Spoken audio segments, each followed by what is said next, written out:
Good morning, good afternoon, and good evening to all of you joining for the global launch of the 2023 Network Readiness Index. My name is Mariam Chadinelli, and I'm the NRI Project Manager at Portulans Institute.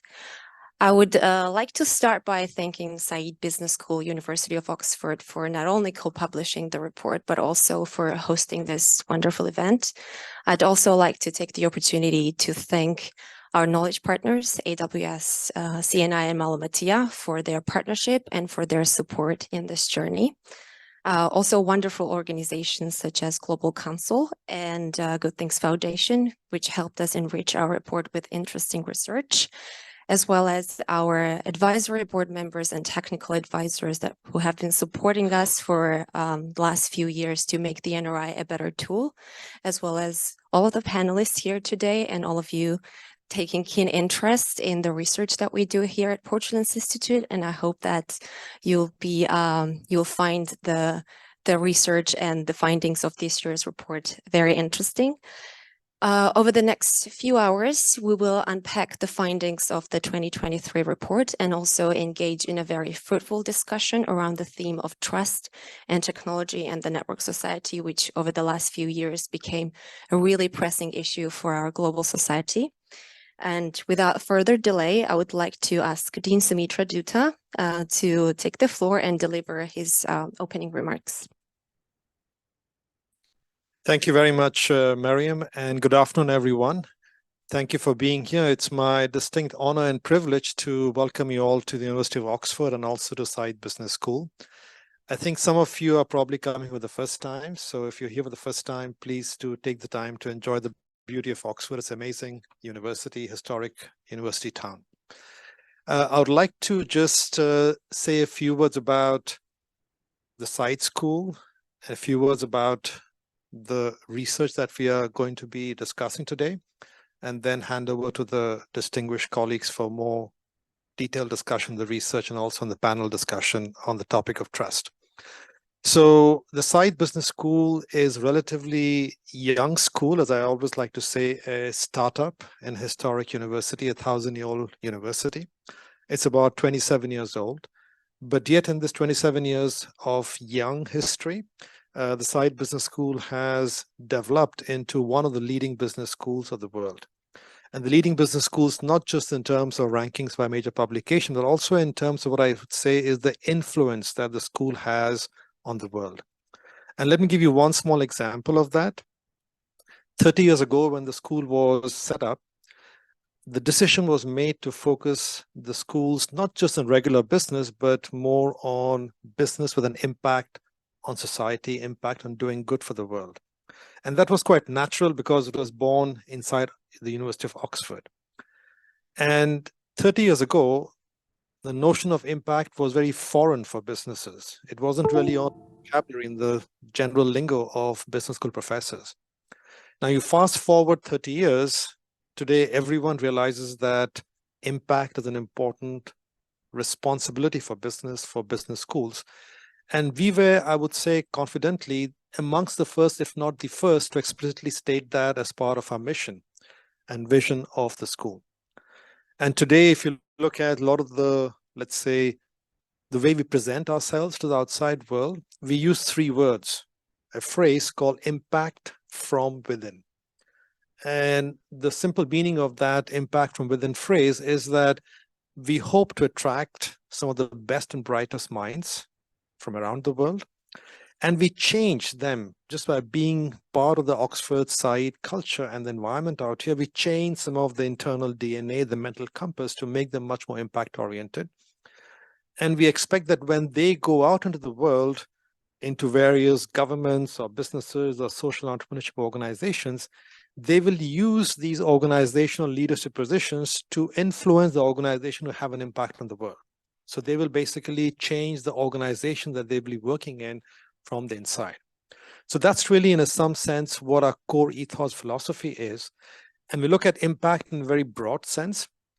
Clearly, technology is one of the important drivers of impact, and that's what we're here today to discuss.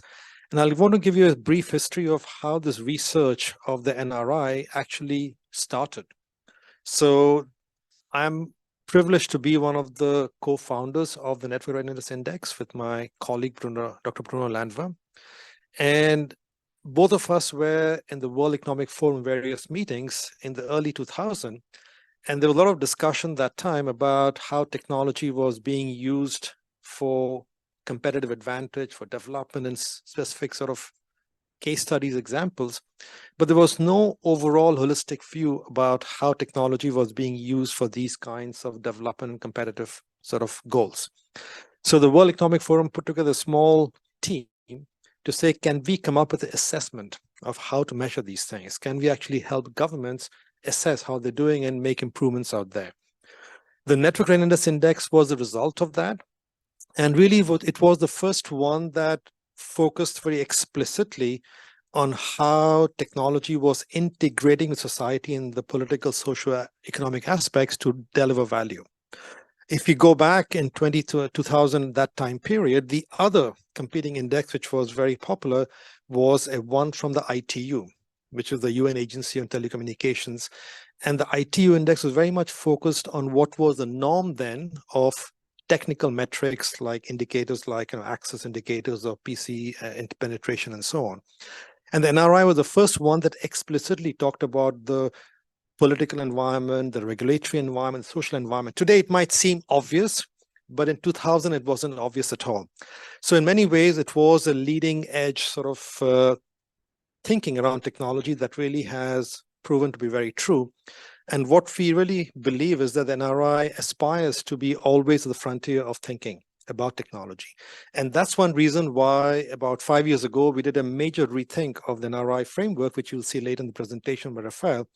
And today, the presentation of the NRI model is very much focused around how do you integrate the human element with the technology element with the right governance structure to create the right kind of impact.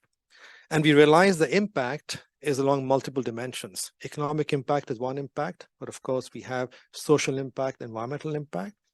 And the governance really is not just a governance in terms of corporate governance, but governance also includes very important elements like trust, inclusiveness, and these kinds of things are very critical right now. And that's one reason why it's not a surprise that today we are focusing on trust as a major element of discussion today at the NRI. The NRI has evolved over the last 20 years. It is probably the longest running index of technology policy, technology assessment for national level discussions. And in fact, what is interesting to note is that the ITU index, which also evolved a little bit in the same direction, ITU stopped publishing the index about 6 years ago, and they haven't restarted it. So right now, today in the world, globally, the NRI is the leading index on technology and how societies are basically preparing themselves to leveraging technology effectively. So, that's the brief history of it. I'm very proud and very happy that Oxford University now is a part of the process. I'm very grateful that all of you made the time to be here. And I'm looking forward to the discussion myself, which will be led by, in one of the panels, by my good colleague from Oxford, Professor Bill Dutton.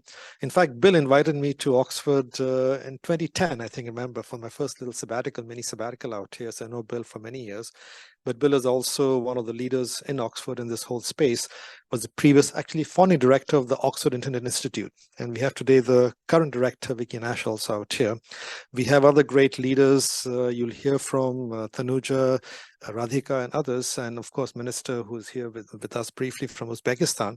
But I'll let Mariam talk about the great speakers who are going to come out here. But thank you so much for being here, and hand over back to Mariam.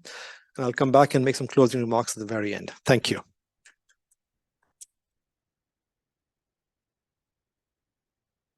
Thank you, Dean Soumitra Dutta, for your warm welcome. I'd like to now open the floor for a series of opening remarks. I would like to extend warm welcome to the ministerial delegation from Uzbekistan who traveled to Oxford specifically for this event.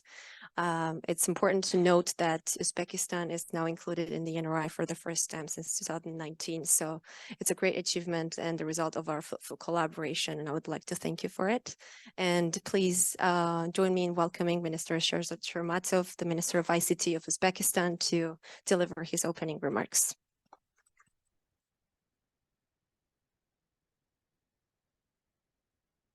Thank you. I'm very honored today to be at Oxford University, and it's a great privilege for us to be welcoming with you to this global launch of NRI in here, because in Uzbekistan we are becoming we are trying to make Uzbekistan an IT hub, a regional IT hub, and it's always difficult to explain to many people in all over the world the country itself, Uzbekistan. Whenever I try to explain, I'm from Uzbekistan, and we try to make in Uzbekistan a digital IT hub, people will be asking just, is it East Pakistan or Afghanistan or something like this? But fortunately, for the past 7 years, Uzbekistan had seen a very dynamic growth in most of the different indices in the world. And I see that the Global Innovation Index, which Dean Soumitra was co-founder in Uzbekistan, was not previously included in this index, and now it's moving and improving its position. In the Global E-Government Index, we see a very good increase. It was the last ranking. We improved our position by 18 positions compared to other countries. And in many other indices led by the World Bank and IMF, we see this kind of positive increase. And I hope that this sort of changes will improve the interest of foreign companies who are looking forward for seeing their operations to be outsourced to Uzbekistan. Because in Uzbekistan, we see that there's a huge increase of population since the 1990s. If you compare with all the former Soviet countries, we had the biggest increase of population. And the top priority for us is to bring more global IT companies to look forward IT, BPO, and KPI outsourcing. And why Uzbekistan matters for Western companies is that we provide the best tax conditions. IT companies, they don't pay any taxes in Uzbekistan. And the workers of IT companies, they also pay less taxes compared to other industries. We have young growing population. We are growing almost 1 million young people a year. And we are improving our education system from preschool to schools as well as the university level, so that the upcoming graduates of the workforce would be much well prepared for the digital economy. And I hope that gradually we will increase, this will help us to increase our position in this NRI index as well. Since it's just the first time we are represented here, I fully understand that we are not at that high level as we want to be, but hopefully gradually we will work together with you, and with your advice on those areas where need to be improved, we will be happy and we will be committed to move further with the necessary changes. And taking this opportunity, I would like to invite you all to visit Uzbekistan. I'm sure that most of you have never been there, but it's a very nice, lovely country where you can see with your own eyes the latest developments. And we all would like to also invite your companies to look forward to Uzbekistan as an IT outsourcing destination, where you will have a much better benefits of the proposals which we are offering to you. Thank you all. And once again, I'm very honored to be here, and I would like to extend our future plans for cooperation. Today we had a very fruitful discussion with the Dean of Said Business School, and I hope that with upcoming projects, like we are trying to establish International Digital Technologies Center, where international companies would be feeling like home when they are doing business in Uzbekistan. And if we could launch this kind of initiatives together, this would increase the future opportunities for any international companies who are willing to relocate their regional headquarters in this region, where some of those headquarters were being relocated due to these latest events. And Tashkent would be the best place for this kind of choice. Thank you all once again, and I'd like to see you in Tashkent. Thank you.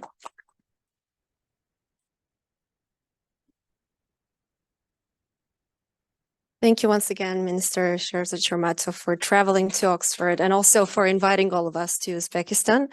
I hope that one day we'll all get to visit and also witness the technological progress that you and your team have been leading over the last few years. So thank you so much for that.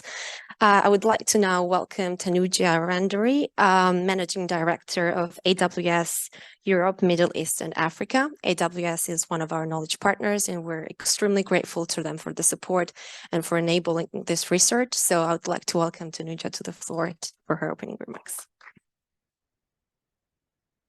Thanks a lot. Good afternoon. It's really wonderful to be here. It is indeed my first visit inside the university, but of course Oxford many times. So it's wonderful, and thank you so much for the remarks already and for the panelists in the room. I'm looking forward to the discussion we have here. I thought it might be useful to talk a little bit about what we generally see customers say to us about what's happening with respect to technology and their adoption of technology, because I think why we are here today is indeed to figure out a way on how we build confidence in technology in a way that allows adoption, and then we know that adoption naturally drives innovation. So there's three things I often hear from all the CEOs I talk to around the world. The first is very much around, how do I transform my business? Really, you know, how do I transform the industry I'm in, and how do I use technology at the core of what I do so I can actually base decisions on data-driven insights? So it all comes back to data, and data at the core of transforming their industries. And they look to us a lot, not only because we're AWS, but because as Amazon, as an organization, we have reinvented ourselves so many times. So that's topic number one. And I think super important for us to work together around this, because there's a lot of education involved. And then the second one is very much then tied to digital skills and the issues that they're facing around the digital skills gap. And frankly, I fundamentally believe, and I know you do, it is probably the biggest blocker we have today to the ability for customers to achieve transformation. And so us together joining up to go educate is going to be very, very critical. And I think a lot of what we see in the report actually absolutely refers to this situation. And then I think the third, and Soumitra, you mentioned this earlier, is around the energy transition. And it's very much around sustainability and how they begin to embed sustainability into their strategy versus something that sits on the side of their strategy. But really, it's part of everything that they are as an organization. And I don't just mean products. I think you mentioned purpose earlier, and you mentioned, you know, how do we really integrate purpose as part of who we are as organizations? So I think those are the three big things. And we've been on this journey. Actually, we are quite young as well. Actually, AWS has only been here around 15 years. And as we are young, we're also continue to be quite startup in our DNA as well. And I think we share a common DNA with Side Business School as well. And as we think about what we've been on and the journey we've been embarked on, you know, we have now scaled to be a very large organization, but only 10 to 15% of workloads have moved to the cloud. So it's extremely early days. And I think it's this education we're doing through the report that we've published with you around digital readiness and what it takes. And around the impact that this has on economic growth, on sustainability, on skills, on innovation. I think we just need to continue on this journey. And it's gonna take some while, but I do feel that generative AI in particular now has really created the trigger for C-suites and board members and lines of business to suddenly wake up to the fact that this is not a technology problem anymore. So I'm excited for the partnership. I'm looking forward to listening to you and your insights on how we actually accelerate on this journey, because at the core of everything that we want to go do is actually help our customers leverage the scalability and agility and resiliency that they get with digital infrastructure to enable what they do best, which is help their customers get stronger and grow. So looking forward to the conversation. Thank you for having us here. And it's great to have my team in the room as well, Yaron. Thank you.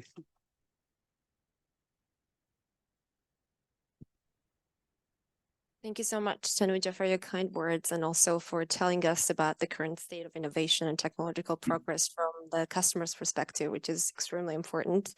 And thank you so much for the support for the research in recent years. I would like to now welcome Diego Molano, a former ICT Minister of Colombia and also advisor of the Network Readiness Index, who could not be here with us today, but he's sending us his message from Bogota. So let's hear from Diego. Hi, thank you so much. Thank you so much for the invite today. I'm sorry I cannot be in Oxford today. I wish I were there. Actually not. I have to be honest. I'm going this afternoon to Cartagena in Colombia, and it's a beautiful place. It is a fantastic city. And please, I also, kind of copy the words of the Minister of Uzbekistan. Please come to visit Colombia. And you see, it is what we are seeing in Colombia is a good spot to show what the NRI is, because the NRI is a fantastic tool for us to help policymakers to do their better, to improve their policy quality. And you see in a country like Colombia, and that's also happening in the rest of Latin America. And it is that, of course, there are some industries like in Cartagena, the tourism industry, the hotel industry, progressing very fast with technology, and but also having a huge impact in poor people. And that's great, and I'm happy that the NRI also includes this pillar about the impact, the social impact. But we are very happy that technology is advancing in general terms in the region, but we are very concerned now because you see the NRI and you see the rankings, and Latin America, they more or less are in the same positions in the ranking. But if you go a little bit deeper, you realize that they may be in the same position, but what it is happening internally, it is very concerning. Why? Because the gaps are widening, the gaps are growing. And let's start with the simple connectivity. The connectivity, we grew a lot in terms of mobile connectivity in the last 10, 15 years. But the concern we have now is about fiber connectivity, very, very low in the region, just with a few countries as exceptions, as Uruguay. But the leading countries have really sped up in terms of investment in fiber, and we are falling behind. The gap is growing dramatically, and the investment per capita is also very, very slow compared to the leading countries. So we may be in the same kind of ranking, but internally, the absolute numbers in connectivity is really poor. The same thing is happening in the usage of technology, and you see good stories about like, for example, access to finance. In a country like Colombia, 8 years ago, the banking penetration was just 35%. So 35 people only had, per 100 inhabitants, had access to a banking system. Today, 93%, thanks to technology. That's a very good news. But if you analyze the whole usage of technology, the gap is also growing if you see Latin America versus the leading countries in the report this year. So we are very concerned about that. And the main concern we have is about another topic that is lightly touched in the NRI, but it is deeply discussed in another Portulans Institute report, which is talent. And the gap in talent for the digital age is also widening a lot. So, and that's due to basically I would say the decrease in terms of policies, and I would say that the Minister of Uzbekistan, we envy you. We envy you. We 10 years ago we had many ministers in the region like you, trying to really improve the quality of policy and attract investment in technology and transform the countries. Today, very, very, very, very few countries, and especially a few sub-regions and cities, have people like you promoting technology and promoting investment in the region. Unfortunately, that is happening in the region, but we hope that with the NRI, we also can do a campaign in the region to increase the awareness for better policy, because better policy in terms of technology would mean better quality for people, more competitiveness, and more jobs. So thank you so much. Congratulations, Soumitra, Bruno, and the whole Portulans Institute team for such a fantastic report. And I look forward to really working with you guys, discussing the results in Latin America with the events that we could do in the region to help policymakers understand the findings of the report. Thank you so much, and good luck in Oxford.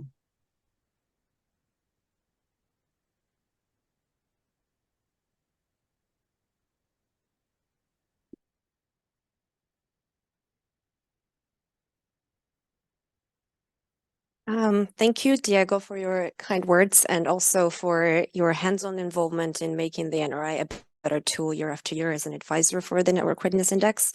We'll now hear from Bruno Lanvin, who is one of the co-founders and editors of the NRI Index, who could not be here with us today, but he sends his message from France.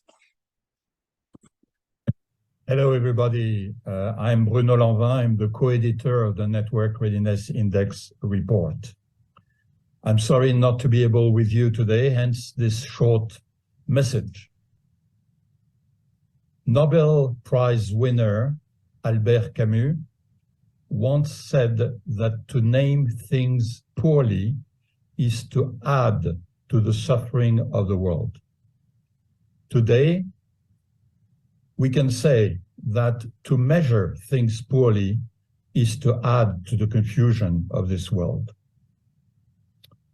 We need better measurements. We need facts. We need evidence. We need neutral assessments of how this digital world is going. This year, in addition to its annual rankings, the Network Readiness Index report focuses on trust. Trust is to the digital world what gravity is to the physical world. It holds it together. Trust is the glue that holds our common digital future together. Yet every day, we see that this glue is being chipped away, is being eroding. What can be done about it? This is what your discussions today will help us better understand. So I look forward to hearing more about what you will say in this important day of the launch of NRI 2023. And I wish you all the best for this important event. Thank you. Bye-bye.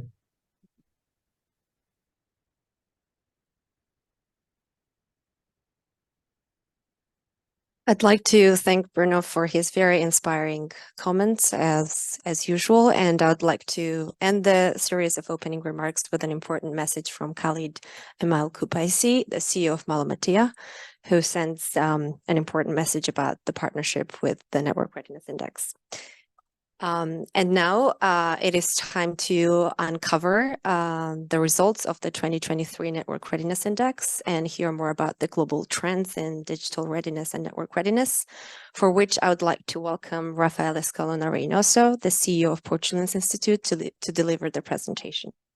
Please.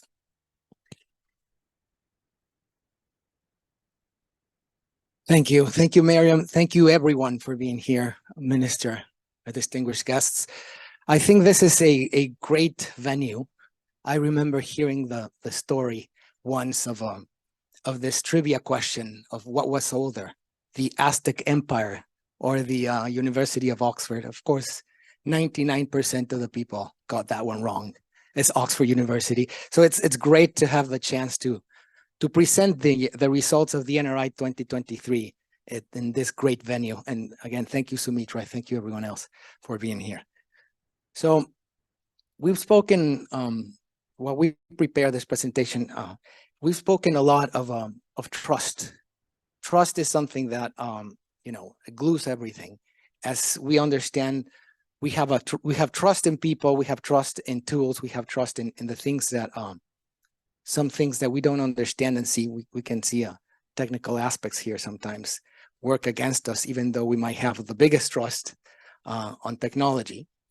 But without further ado, let's just talk a little bit about the results today. And I will try to give a little bit of a preamble of what the theme of this year is. But I think the part that will enrich this whole conversation will be the roundtable that's happening afterwards. So I will try to make this a little bit more executive. So we'll talk we'll divide this presentation into 3 different sections. So the first one is, of course, what is the Network Readiness Index? I think we had heard from Professor Dutta the best account of where this is coming from, but I will give you a little bit extra information of what this is. We'll talk about the theme, of course, and then we'll move to the results. The results, of course, are the cherry atop of the cake, but that's not all. The idea here is these results are just conversation starters. So when we find out who the top economy is or who is performing above levels of expectation, this is just the beginning of a big conversation that we will have not only here in this room, but we will have with our friends, our colleagues, other professors, other researchers, and through technology, we'll be answering questions, etc. And this is the important part, I think, of these results. And finally, we'll talk about the key messages and the takeaways that we collected from this experiment. All right, let me see if I can get this right. So again, what is the Network Readiness Index? We heard the story of it a little bit. We heard when it was created and by whom. We heard both Soumitra and Bruno Lanvin giving a little bit of the background of what this is. But in short, this is a collection of key metrics that will help understand a little bit the ICT, the whole engulf understanding of ICT for the development and competitiveness of certain economies, certain regions rather, and economies themselves. So this was, of course, as we heard, launched in 2002. It was hosted by the World Economic Forum first as part of the Global Information Technology Report. And by 2019, Soumitra and Bruno Lanvin took over the report after a small hiatus and brought it to Portulans Institute. And since then, we have work on doing the report. But the important part here is, again, a report from 2002 and a report from 2019 are 2 completely different beasts. And as the title here says, this new version is a human-centric approach to ICTs. And again, the importance of seeing the year 2019 is another key element of this. As we evolve, we all know what happened as we evolve this index. So let's talk about how this is composed. So the index, again, we have the principle here is to try to have this integration between this harmonious integration between technology and people. And this is a concept that is extremely important, as you heard from Soumitra, here at Oxford University and around the world lately. It wasn't like that over 20 years ago. So with that in mind, the model that arose in 2019 was divided into these 4 pillars: technology, people, governance, and impact. Each of these has 4 different this 4 pillars had each 3 sub-pillars. And if you can see here from technology, we have we take a look from access all the way to future technologies. When we talk about people, we talk about individuals, we talk about businesses, and we talk about governments. When we talk about governance, we talk precisely about what the main topic of today, which is trust. That's the first sub-pillar. Then we have, of course, regulation and inclusion, which is something that, at this point in time, we're thinking, well, this is something that's important, but more and more technologies like AI are bringing this to the forefront, and we're realizing that this is one of the most important points when it comes to governance. And lastly, impact. This has to do with the economy, the quality of life in general, and of course, at the end, the global impact of these type of tools, as measured by the SDG contribution. So overall, again, 4 pillars, 12 sub-pillars, 58 indicators. So what is the theme? I will try to go really quick through this because, again, the important part is going to be next as we talk and round table. But basically, trust is the main element here. And we've seen this, again, this is why I was signaling 2019. And of course, if we go back to 2016 or even further back, we understand the importance of these type of tools. And when it comes to sharing information, for example, it becomes so important, the degree of trust that the individuals and the groups of societies have within the use of these and the results that are being communicated. So this is a basic foundation, not only the trust in what's communicated, but also in the tools. Many times we understand the communication clearly, but we don't understand the tools, and then this becomes a very complex issue because, again, if there's something that is making individuals at ease, we don't absorb that as clearly. So over the past decade, we saw this fairly clearly in various cases, politically wise speaking. And of course, if we think about the pandemic, I don't need to even mention what happened with collective skepticism on this type of the information that was going through and the technology that was carrying that. So as we grow more dependent on these technologies, we have to become more aware that there's a need for a balance between this understanding, this information flow, and the knowledge of each individual to have and make decisions on how and when to use and how to trust this technology. So again, many of these experiences are based on what happens to us as individuals.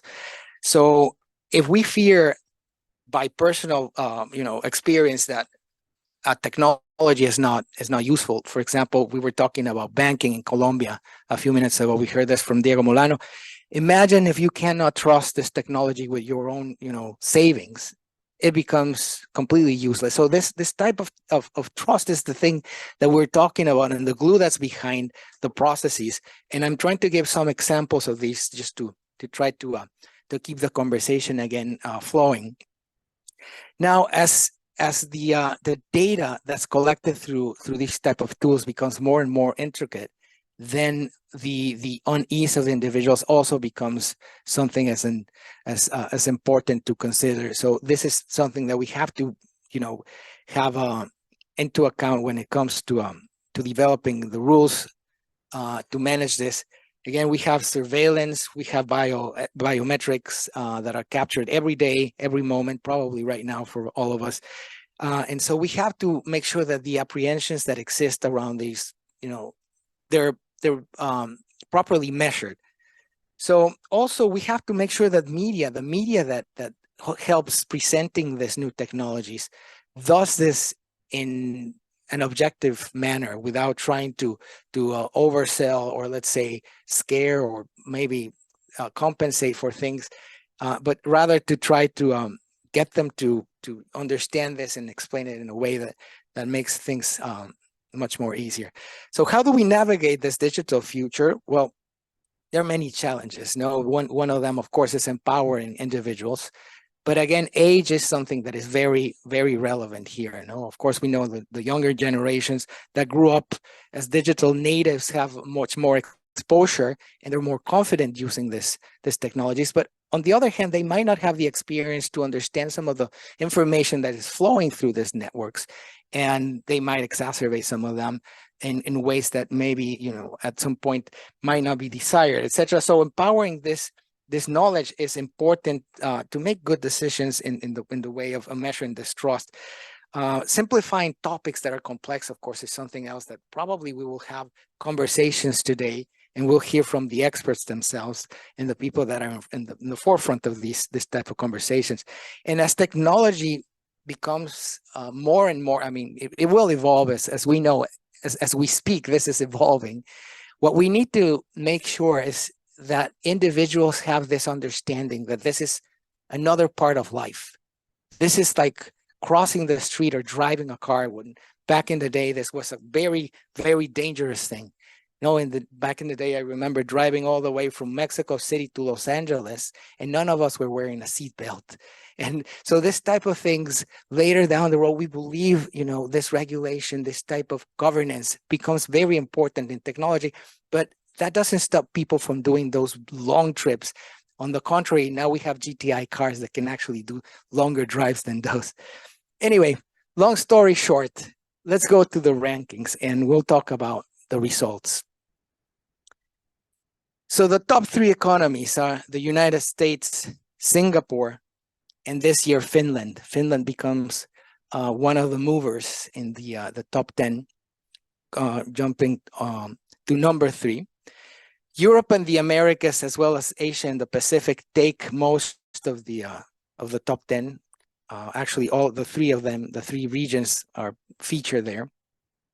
China is no surprise here; is getting very close to the top 10 again this year as number 20, and it's the only upper middle economy that is getting close to this high income group of economies that rule the top 10. But that doesn't mean that economies like Rwanda in Africa, that is almost 100, are doing a lot and doing very well, performing above expectations. So let's delve a little bit deeper into this. So we talk about the importance of these 4 aspects, and we can see clearly here the personalities of each of these, let's say, usual suspects. So when we see the technology, we clearly think about the US, Hong Kong, and of course, Switzerland. When we think about people and the aspects that we were talking about earlier, we see Korea here, Israel, of course, present today, Japan. Talking about governance, we see this Northern European economies. And then when we look at impact, we see this mix, of course, of Singapore, Finland, and Ireland as the economies that are taking good care of these social aspects as well. Now, the rankings by income group, again, top, of course, the high income takes the top 3 again. But then we see this interesting mix when we go down to the middle income economies or the lower middle income economies, where we see again, of course, China, but we see Thailand, Brazil, and Indonesia doing really good, a really good job, outperforming many of their peers. And what they're doing here is they're performing above their expectations. We will see this in a little bit. We'll see a specific slide about this. And there are 2 ways to analyze this, and I'll be very specific on this. Now, when we see the low income economies, we see Africa.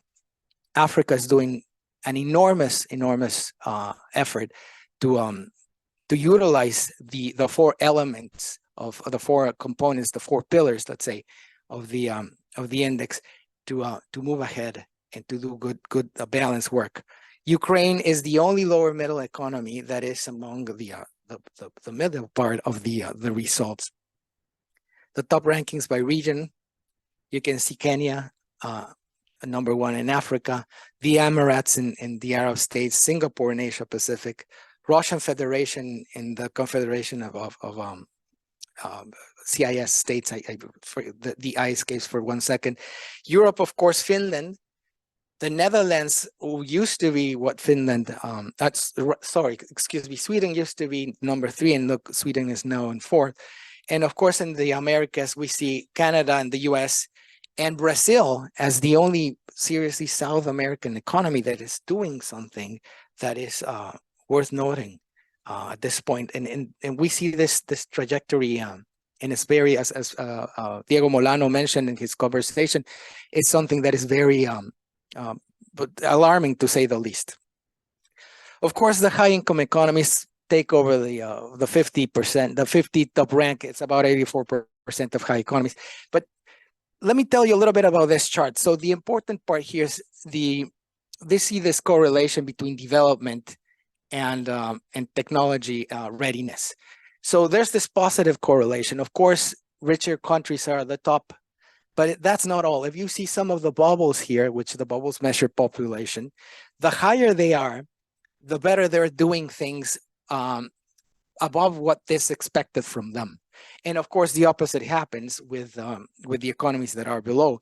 So the important part here is, besides seeing that the high-income economies are doing very well, is that some of the lower middle-income economies are doing so much more than what is expected from them in four of these, in all of these pillars collectively. And also, there's another thing that we've noticed, that not only they're doing this collectively, but they're doing this in particular pillars. And this is very regional. So if we see Asia and Pacific, we see 13 economies that are doing this in at least one of the four pillars. So they're performing way above what's expected for them in one of these pillars. So without going further into the details, I want to invite you to see the report is now live. I believe it should be available for you to see online and explore further what comparisons and contrasts you would like to do. So please let me invite you to do this. And let me just quickly, just to finalize this in the next 3 minutes, let me just run you really quick through the findings, the general findings. So again, as we heard before, trust is the glue for this interconnected world. We need to foster this greatly. There are, of course, reasons for skepticism. Everyone here has lived through the pandemic, and we know, as an example, what are the different kinds of trust that is being broken. But it's also the difficulty of understanding this technology. So we really need to make an effort on explaining not only why these technologies could be dangerous, but why these technologies are good, and why the technologies, what is the complexity of the technology, explained in a simple way, so that this skepticism is reduced. So again, we were talking about the move past this harm, perspective of harm. We need to normalize that technology is something that is there. We will be even more in this next decades. We'll be more and more engulfed in this technology movement ahead, with AI and many of the other elements that we're using as technology right now. We need to be very aware that we have to be beyond this and understanding them. This risks and valuing them properly is very important. Access and exposure and skills, extremely important. As I mentioned before, some of the younger generations are much more comfortable doing this, using these technologies, working with them. They're less fearful, but then again, they might not be as informed. So we have to make this balance of information. At least this is what we've encountered from some of the results, so that both the older generations are more aware of these technologies and the younger generations are more aware of the information and the limitations. Demystifying technology, this speaks by itself. We need to understand that this is not a monster, or the famous Wizard of Oz behind a curtain. There's technology that it's understandable. There's a lot of science behind this. So trying to demystify this, explaining this is a role. This is also one of the objectives of the NRI. And of course, data governance is required. The more information available about each individual, each of us online, for example, is something that we have to make sure is very well governed right now. And we might be even late to the game, but we still have a chance to do something to do a proper governance framework around technology and increase trust. And lastly, trust and inclusion are extremely interconnected. Some of the results we see, as I mentioned, we saw that framework of technology with, the four pillars of the NRI.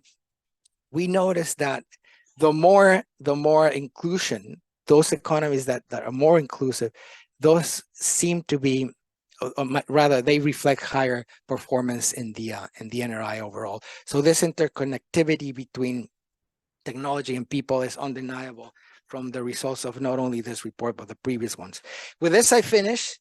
And thank you for the patience and for supporting the accent, etc. I want to thank, of course, my team, of course, Soumitra, Bruno, and Van, Bill as well. Thank you so much for the insights, incredible insights on on trust in the theme. Shail that did a ton of work for us as well as Abdullah, and of course Mariam and Sylvie. Listen, this is sounding like the Oscars, but we would not be here without you. So thank you so much. And of course, our technical advisory board, and you can please take a look at them. They are incredibly capable, and they always have a word for us to improve. And our advisory board at Portulans is unique. It's very unique. And thank you again. With this, I give the microphone back to Mariam. Thank you so much again for being here.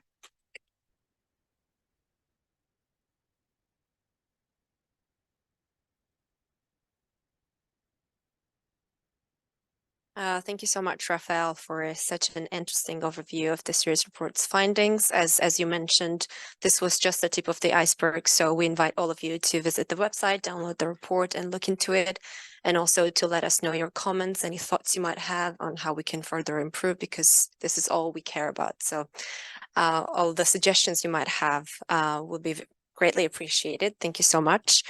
And now I would like to move to the panel discussion. We have a very exciting group of speakers ready to talk about and discuss all things related to trust and technology. So for that, I would like to invite Bill Dutton to the stage, who's the director at Portulans Institute, to introduce his panelists. Over to you, Bill. In the meantime, we'll bring the chairs.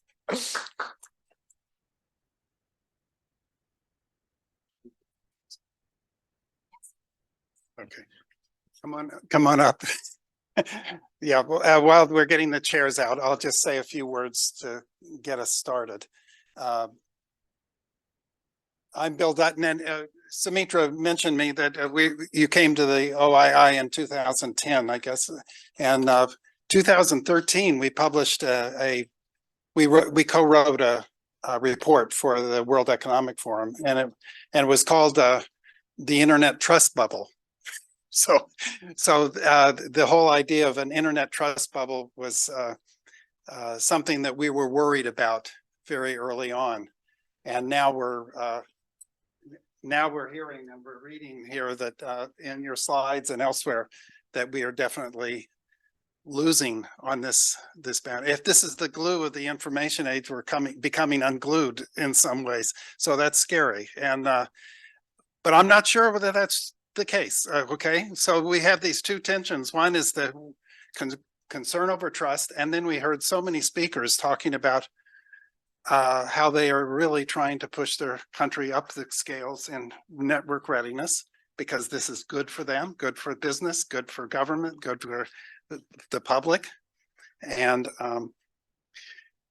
that so there's this good side. And we now have 5.3 billion people on the internet, 70% of the world, and that's a lot more, more than a billion more than we had in when we started worrying about the trust bubble. So we have these currents going of wringing our hands over trust, and then wondering how can we get more of this? We need more. We need newer technologies. We need to erase the digital divide and so forth. So we're going to have our panel talking about this. I'll introduce our first, just so you know who's on board. Sadie, I see you online. Thank you for making your way to be able to be here online. And Sadie Crease is the director of the Global Center for Cybersecurity Capacity at Oxford here, but could not be here today. And I'm only going to you can see the positions of all of our speakers, but so I don't want to read a biographical sketch of each, because we want to get going on the discussion. But Radhika Chadwick is here on the left from McKinsey, and Tanuja, you were here. You've spoken, and thank you for your introductory talk. And Vicky Nass, the director of the Oxford Internet Institute, is here.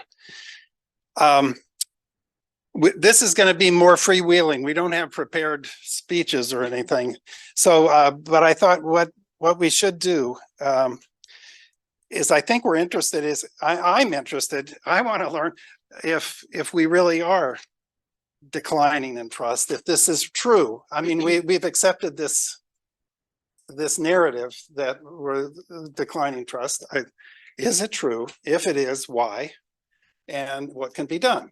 This would be I think those are general questions, but I thought maybe Vicky, if I could put you on the spot to kick off, because you're interested and you've been talking about the concept of trust and how it differs from some other similar concepts like trustworthiness or what. I mean, did you want to, maybe you could kick off just what do we mean by trust and what do you mean by trust? Right. Well, I'm not going to start by giving you a definition of trust, but what I am going to say is I think we often use the word in very different ways. And we think we're talking about the same thing as our conversational partners, but maybe we're not. In particular, in this context, like you, I doubt this big assumption that we make that somehow trust is declining in a way that it never has before. And I want to just draw two distinctions, which I think are worth maybe further examination. So the first is the point you made about the numbers of people using technology, using digital technologies. So there is at least some level at which those individuals are trusting those tools, those companies, to do things that they need to do in their daily lives, right? So that's not nothing.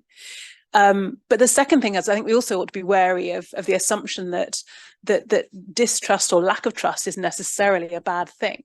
So in particular, I would like to see a scenario in which maybe we get better at getting rid of one source of distrust, which is, you talk about internet and internet technologies as experience technologies, right? If you haven't tried them out, maybe you're a bit scared of them, a bit nervous about what they do, and that would be a reason for distrust. So I'd like to do more to get rid of that.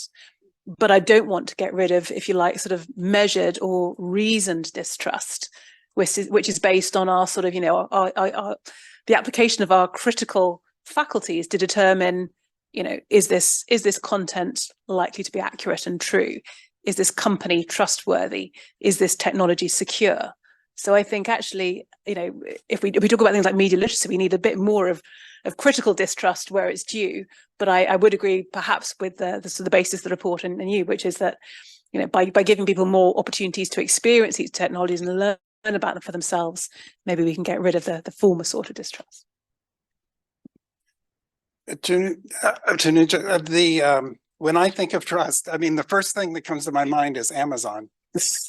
Because tell me if I'm wrong, but I think in the United States, at least, if anybody said, what are people happy with about the internet?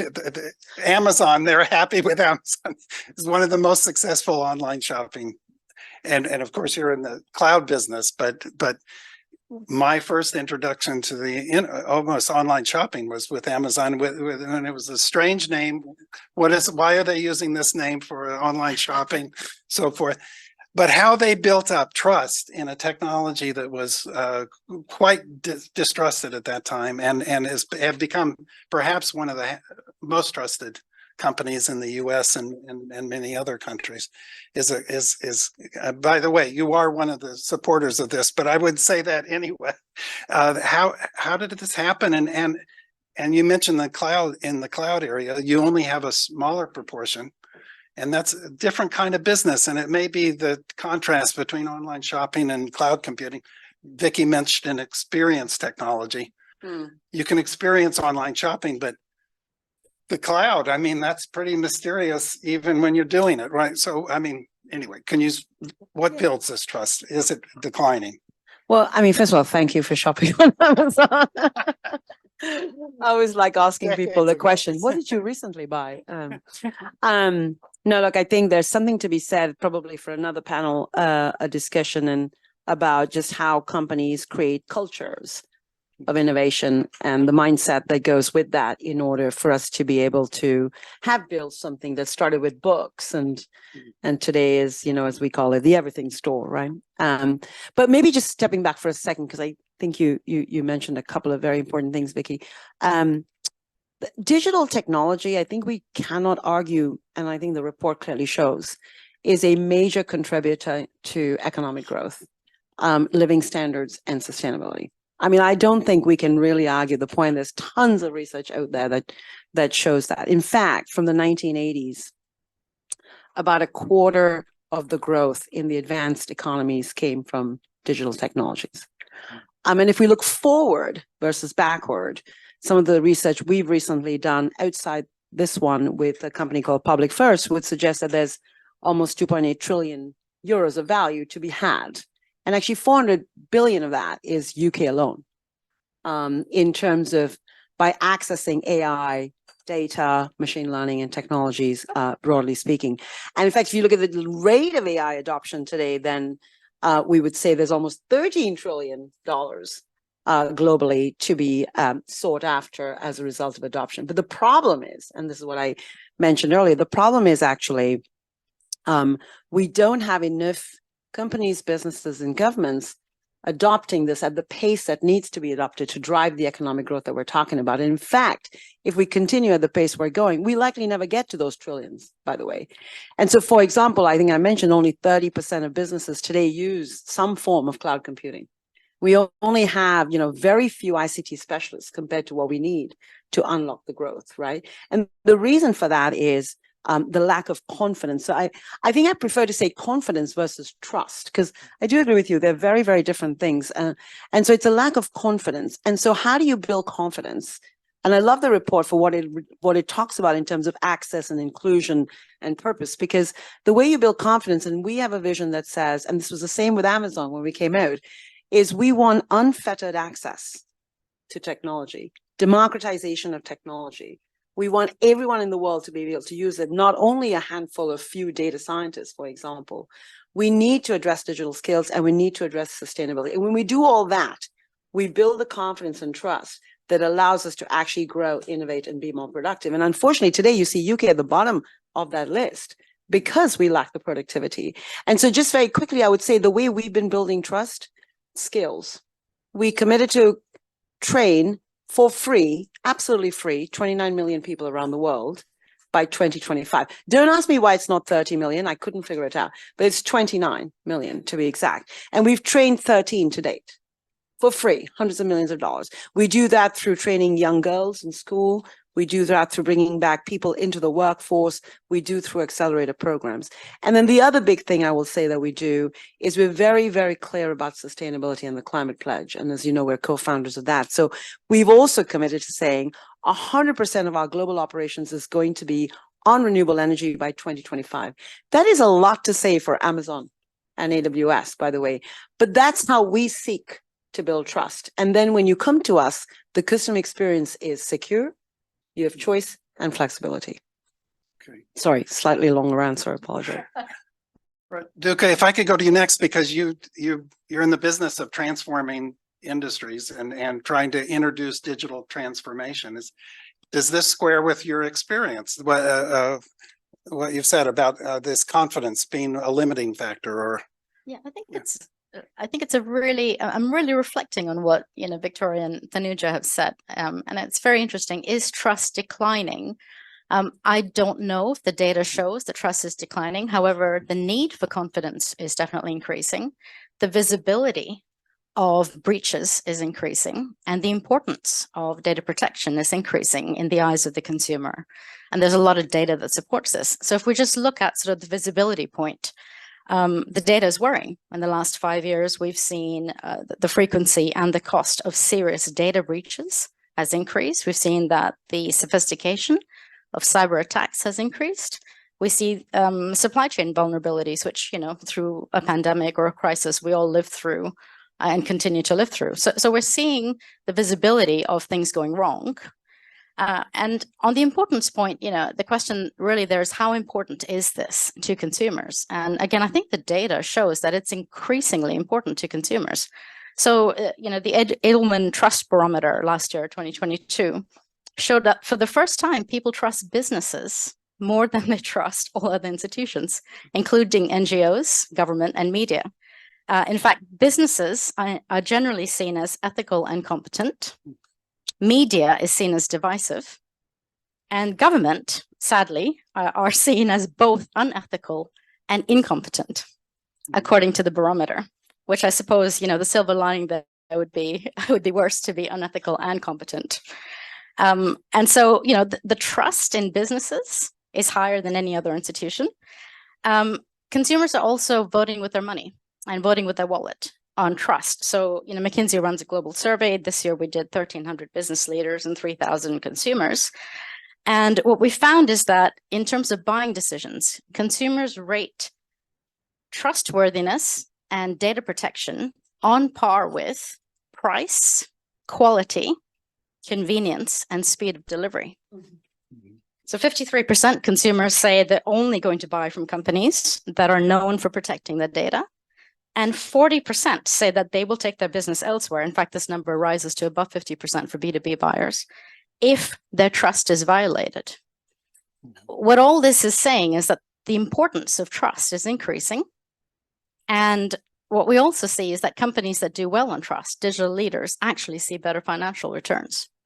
So, I think the point here is trust decreasing? I don't know. But the importance of it is that there's no question the importance is increasing in a world where we are relying more and more on digitization for our everyday needs. Okay.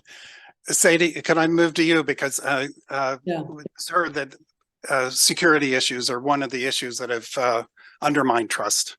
And you've actually spoken of a trust deficit. I mean, so I guess I can assume that you do believe that trust is declining, or at least there's a deficit in trust or confidence. And is it due to cybersecurity or other factors? Thanks, Bill and fellow panelists. I suspect what's happening is a trustworthiness deficit rather than a trust. I mean, inherently, we are increasingly codependent and interdependent upon each other. There's something about digital and cyberspace and the global system that we're all part of now, and the fact that human and tech is intertwined. We are all cyborgs, whether we're businesses or human individual cyborgs. And there's something in that leaves people feeling that they don't entirely understand or believe that they have the capacity to well judge cyber risk. And you see that in boardrooms, and you see that when you speak to people on the street. The younger people may not immediately express it, but very often when we speak to them, eventually they express some concern. But it doesn't seem to be preventing a willingness to place trust in digital just yet. So I think what we're facing is a scenario where we are still, the royal, all of us, willing to place trust in tech, but we are in an environment where there is malign activity. It's increasing all the time, which means the chances of us facing cybercrime or some kind of harm that results from this malign entity is also growing. And the question is, are we investing enough in making sure that these environments are trustworthy to counteract that? And that's perhaps where the concerns lie. I mean, from our work in the Capacity Centre that we see cybersecurity for a nation as important to underpinning safety, as well as trustworthiness and securing participation in digital economies, etc. And we see it as 5-dimensional. One of those dimensions is social mindset. And what does that mean to us? It means to achieve cybersecurity, to help underpin trust, to ensure that people are able to get the benefits from these digital technologies, we need to be ensuring that people are thinking about this, debating this, illuminating this. And ultimately, when colleagues have just spoken about the need to build digital literacy and participation, I would say we're building transparency too, right? And that's how we get good governance, proper oversight. Let's enable people to understand how these systems are working so that we can build confidence, because that's where trustworthiness comes from.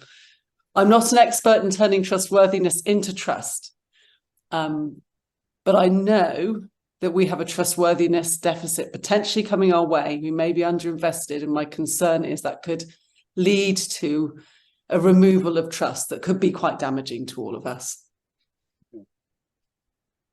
A question to all of you, but I think that spurred by some of the comments, between an experienced technology and other things that might make sense intellectually in terms of what, but can't be experienced.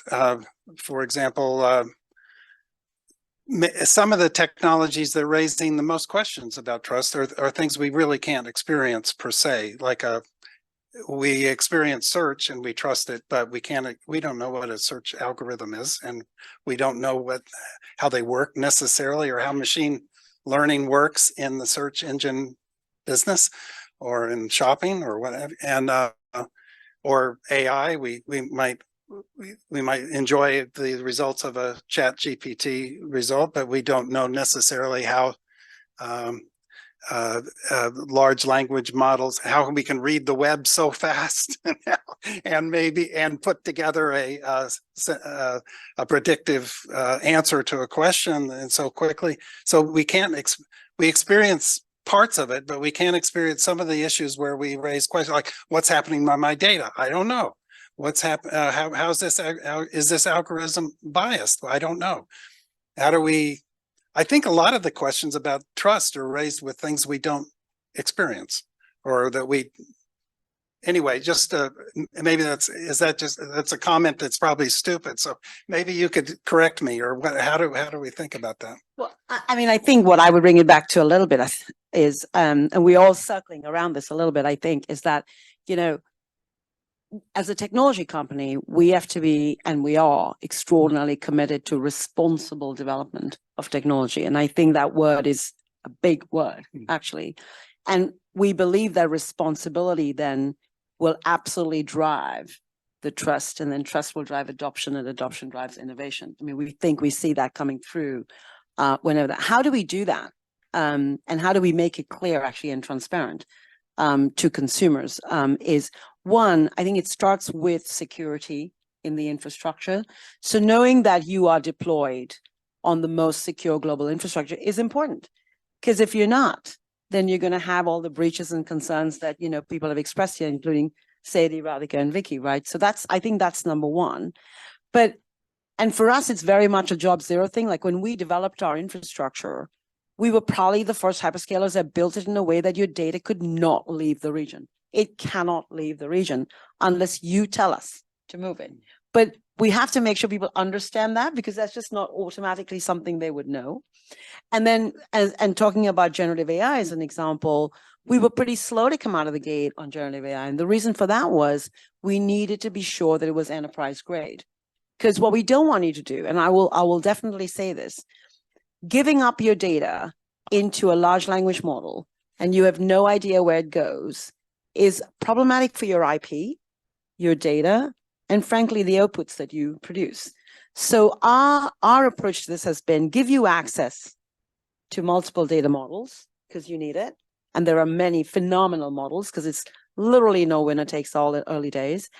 But make sure that you have it as a managed service with an API in a virtual private cloud so your data doesn't leave that. And I think that's the kind of stuff we as technology companies need to do and need to educate you on so that you're sure that what you're able to do with the technology is secure whilst giving you all of the benefits that Radhika talked about in terms of choice and flexibility. So Bill, the question you're asking is, do I need to understand it in order to trust it? And I guess I fly, on an airplane, don't fully understand the technology, but I trust it because, and I'm reflecting on why is it that I trust it? I trust it because I trust the institutions that protect me all around this. And this is, I think, part of what Tanuja is saying, that there are processes, there are systems, there are institutions. When the FAA says something is flight worthy, I've learned to trust that. And I wonder if that is, a combined effect of the institutions, the organizations, the technology companies, the governments, creating enough trust through the processes, the systems, the data, the messaging is really what we need. Is just a thought. I don't know if that is the right answer. Like Vicky has a response. No, I would agree with that, but I am going to add in the one word, which is maybe the elephant in the room, which is regulation. Yeah, obviously governments are an institution; they're part of the ecology you've just described. But I don't think we can or should rely on companies to be responsible innovators. Many of them do seem to be, but by all means, not all of them are. And I think that it's very, very difficult, as you say, in a complex environment like the one, you know, that we're existing in now, to expect consumers to have to make a decision for themselves whether a particular technology they are using is safe or secure or will keep their data private. So, you know, what the scope of that regulation is, I guess it's another conversation you may not want to get into, but I do think governments are a key backbone of this system. And you've got Sadie's hand up now. Sadie, yeah. May I jump in? Just yes. Agree with all of the above. And Vicky's just inspired me to mention that, and of course, another component is the importance of leadership. It can't be underestimated. Regulation takes some time. Technology development feels fast, but also takes time. And the other component of protecting us is that all of the businesses that are custodians of this part of cyberspace or this part of the data system, we can depend on them and their organizations to exercise really trustworthy oversight in their organizations. And that might look like responsible innovation, but it will also look like responsible day-to-day risk management. And so what we do, for example, in the context of the online program at the business school where you all are, in the Cybersecurity for Leaders, is we have a whole module around responsible innovation and why cybersecurity plays into that. And I think that's key. I think that these surveys results that show that trust has moved away from governments, perhaps towards business, we can expect the pendulum to shift again. And what we must do, mustn't we, is ensure that we are building in the right behaviors into all of these organizational environments to try and ensure that every party is doing what they can to provide the kind of oversight that we need to make sure that whichever part of the system we're shining a light on, we can illuminate that they are doing their level best to make sure the oversight is good and they're playing their roles in the context of these systems and processes to ensure that we're protected as best we can be. Because in the end, that's what enables us to take more risk. That's how we will flourish. If we can understand what it is, we can build some confidence, we can do more, we can be more creative, more innovative, because when we cross the road, we have the ability to look left and right, and we know what's coming at us. And I think it's just getting the blinkers off and making sure everybody can shine a light so that we can do even more and be even more ambitious with digital. That's how I see it. Can I just build on that? Because I think it's thank you for raising the light on leadership, because I think in the end, the buck stops with all of us, doesn't it? I did want to pick up on it because some of the best practices that we are seeing around responsible technology, both adoption and development, is around things like, we talk about inclusion and diversity. Well, we have a leadership principle. We run our company on leadership principles, by the way, and one of them is called "I write a lot." What we say as leaders are right a lot. That doesn't mean that leaders are right because they take gut decisions. They're right because they surround themselves with diverse experiences. And as a result, they make the right choices because of that diversity in the room. And then the other big one, I think, is what you said about prioritizing education, because, the younger generation and people we're bringing into this, and people who are not even in the digital economy today, if we don't educate them and train them, and upskill them and reskill them and all of those things, then frankly, the 97 million jobs that are going to be created because of digital technology, no one's going to be part of that. And if they're part of it, they won't know what to do with it. And if they don't know what to do with it, they're bound to have breaches happening. And then finally, I will say to you, there's something I learned about bringing the human being alongside AI. And somebody said to me recently that there's 3 models. And I thought this was quite cool, actually. I'd love to get your view on it. One was, you could have humans inside the loop, which means humans are part and parcel of the decision making. You can have human beings over the loop, which is that you're actually you're taking over the decision making. And then you can have human beings around the loop, which is very much around being part of the decision making, but mainly providing oversight. So there are very many ways you can think about how you deploy governance, and you don't have to take over the AI, because I don't think that's the necessarily right thing to do. But what it is important is having that diversity in governance in place. I mean, I think that's certainly how we think about it. I've got a follow-up question for this, but I just want to remind people we are going to have question and answers. So if you have some questions, please hold your fire for just a few minutes, and then we'll open it up for questions and answers. But because everybody's mentioned AI, and I think first, well, to Sadie, I hope we can get back to this, but I think I think people are placing too much faith in regulation, where I think it's great. I mean, the idea is great. It sounds good, but good appropriate regulation is not easy to imagine and deal with and pass, and we might underestimate the consumer, the people, users who choose to use certain things. They're the ones who decide what is valuable even before government knows it exists. So, and by the way, I don't see why people want government to regulate an industry where government's the least trusted in the room, and they want to. I mean, people. If you ask people who they have confidence in, they have as much confidence in, say, the results of search, which is market industry, a market-based industry, as they do broadcast news, and more trust than they do in many other forms of information. So, but anyway, but my question has AI absolutely thrown a spanner in the works of trust? And I mean, is it a major source now of increased worry and threat and concern about, can we trust what this industry is doing and what's coming down the road? Well, maybe I've been in this game too long, like you.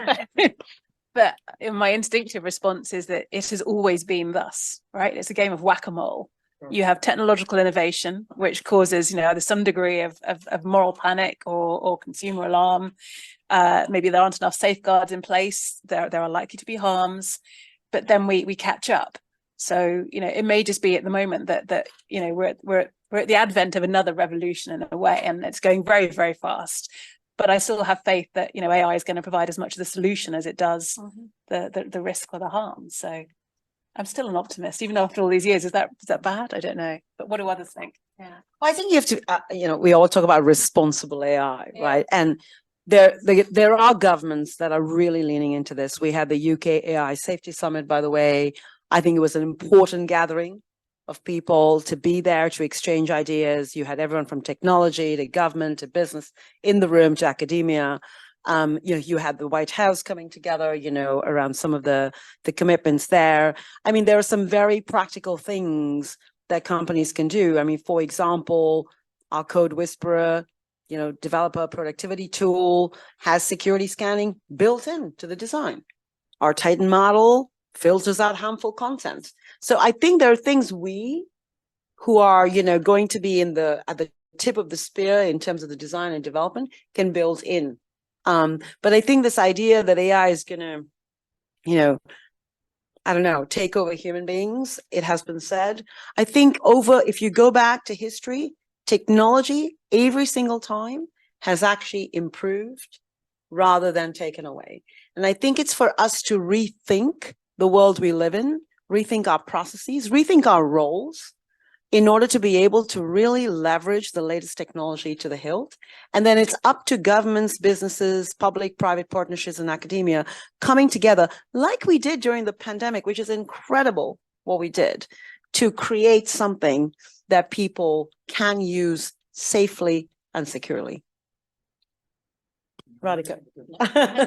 Sadie, do you have concern about the security of AI or any other aspect of AI in terms of undermining trust in the future of? Well, I have a fondness for AI. It's the whole reason why I'm a computer scientist. I started out as a mathematician, philosopher, concerned with the possibility of artificial consciousness, but that was in the last century. Sorry. And it's not something that concerns me in terms of will they choose to exterminate humans. But more practically, from a cybersecurity perspective, it is the case we don't have specialized controls. And what does that mean for us? It means that we want to be able to use AI. It has the deep machine learning has an awful lot of benefits. If you go to Davos, every major human challenge is going to have some kind of technology solution. Most people are going to put deep learning in there, which means we have to kind of protect the integrity of these systems. There is something inherently different, I should say. So I don't want to be a scaremonger. I'm an optimist. And by the way, Vicky, I think that means that we do still trust technology. So there you go. We're in evidence of trust there. But there's something different.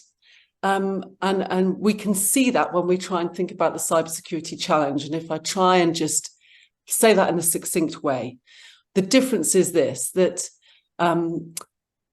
fundamentally, we're building algorithms to find signals and patterns in very large data sets that we as humans can't just do ourselves. And that's at the nub of it. And that's why it's really useful for doing climate prediction, right? Or for looking for evidence of extraterrestrial intelligence or medical diagnosis, etc. But when it comes to cybersecurity, and we concern ourselves with telling if the system's been compromised, we typically have worked on understanding what bad looks like. And so these tools that we have built in security functionality for the kinds of vulnerability that we know about, but we don't yet know how to do normal baselining, which means it's really hard to build security functions that determine that something bad has happened when we don't know specifically how it occurred. And so there's something fundamentally about AI that's going to challenge cybersecurity. That said, I've worked in the cybersecurity industry as a researcher and as a professional for many, many years, far too many. And we've always managed to step up to the challenge.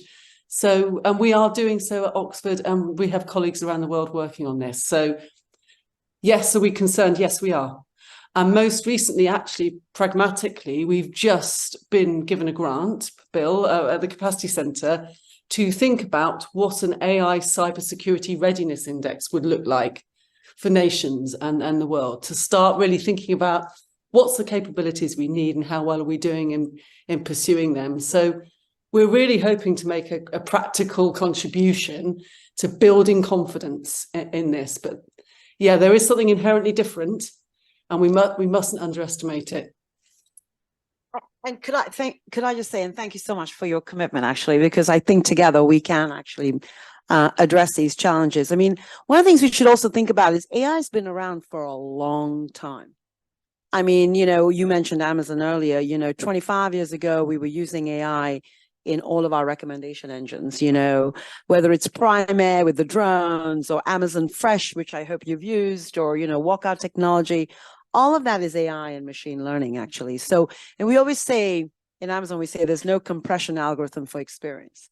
And so I do think, Sadie, and hats off to you, I do think there's something about us coming together with all of the experience that we've got among all of the universities. And this partnership around this report says that as well, and bringing together that to be able to address this. I mean, for example, regulation-wise, one of the things we say is we shouldn't be stifling innovation.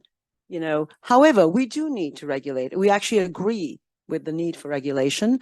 The question I ask myself a lot around AI is, do you regulate broadly, or do you actually regulate around the use case?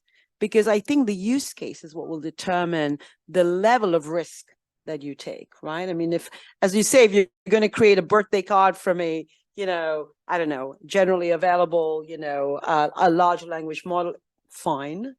I think you could live with a bit of hallucination, but it's very different when you're hallucinating over something that is actually core to national defense. So I think, we also need to, it's a bit horses for courses rather than just one thing applied to everybody.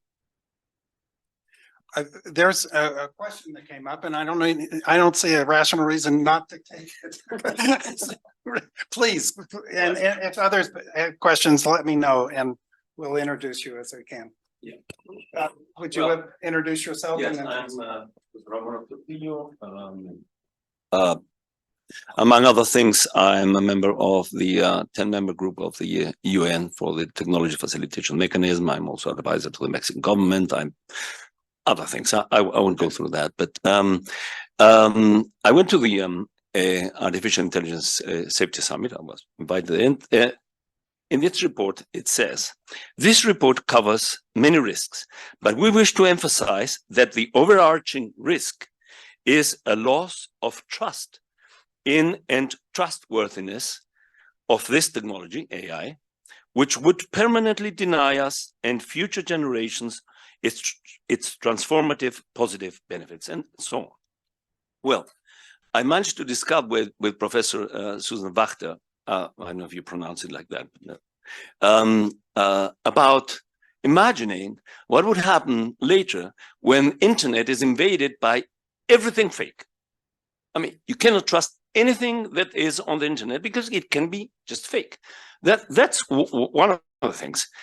At the summit, the issue of trustworthiness, etc., was extended not only to AI itself, which can produce these things by itself, because now it can take decisions, as many frontier thinkers of this have said. Just imagine, it was translated to those who can easily and more economically use all these technologies to do harm, or others who will use it to do good, but which will induce the world to increase its inequality and all sorts of difference among countries and within vulnerable communities. So this is happening. This is what they were referring to. You know, trust is not only related to the technology itself, but who uses it, who can get advantage of it, and also on the other side, the fact that people who are not prepared will see in innovation and technology something to be worried about. I mean, there's a greater distance. And then finally, my final point is the distance between trustworthiness and not trustworthiness is increasing exponentially, because the distance between those who have the opportunity to use and understand the technologies and who don't is also growing exponentially. I mean, I would say many other things about what happened in the summit, but one of the things that was lacking is the emphasis on the societal effects of AI and other technologies, which was just irrelevant to them. You know, it was all about geopolitical supremacy, corporate preeminence, and the strength of the innovation ecosystems. The rest of the world was not considered. This is something I am particularly, personally, well, vested my time at the UN in innovation for the greater good. Okay. Anyway, I would like to, please. No, you go ahead first. So you're absolutely right. So we often focus on technology as if it exists in a vacuum. And of course, that is entirely not true. We have to understand the uses of technology in the wider societal context at a particular moment in time. It is the case that these new innovations that we are, we're looking at, maybe a bit worried about, are also coming at a time where we are losing trust in other institutions because of things that are not to do with technology. So to do with maybe rising social inequality, recession, unemployment, changing demographics, environmental change, right? So that is the first thing. So that is a backdrop that governments and other actors in society, they have to just get on and they have to face up to that and not blame that on technology. But you're absolutely right. We have to look at the ways in which, if we are not conscious of this, we might make decisions about how we choose to use, develop, design technologies that might make it worse. And I agree that that was almost ignored at the summit, and we had a long conversation about why. But I think you're absolutely right. That is the bigger issue here. Just on things like misinformation, disinformation, though. I mean, I also think there's a risk that we can be too pessimistic about this. So two things. The first is we still don't have good evidence that actually online disinformation or fake news changes people's minds. There's actually quite a lot of evidence suggests that people's minds are already made up when they select what they read and where they find it. So that's, again, goes back to this sort of, looking at the sort of underlying social causes. The second is, I go back to my previous point, which is that, yes, I do think some of these technologies may exacerbate this and make this worse, but I also think we will find some of the solutions in them. So again, it goes back to taking the right decisions about how we use them, how we design them, how we regulate them. But yeah, you're quite right about your analysis of what did or didn't get discussed at that meeting. Yeah. I would just like to remind people about the very earliest days of the internet, when it was dismissed completely because it was a garbage heap. Okay, it was just filled with garbage, and so nobody could trust anything online. They invented search. Okay, people would would pass the papers around saying you can go to this site or that site, and that would be a relevant or a trusted place to go. And then search engines developed from that, and they solved some of that problem. But I agree, it's a new problem. It has to be addressed, but I think we can address some of the issues, like with new approaches to deep fakes and other things.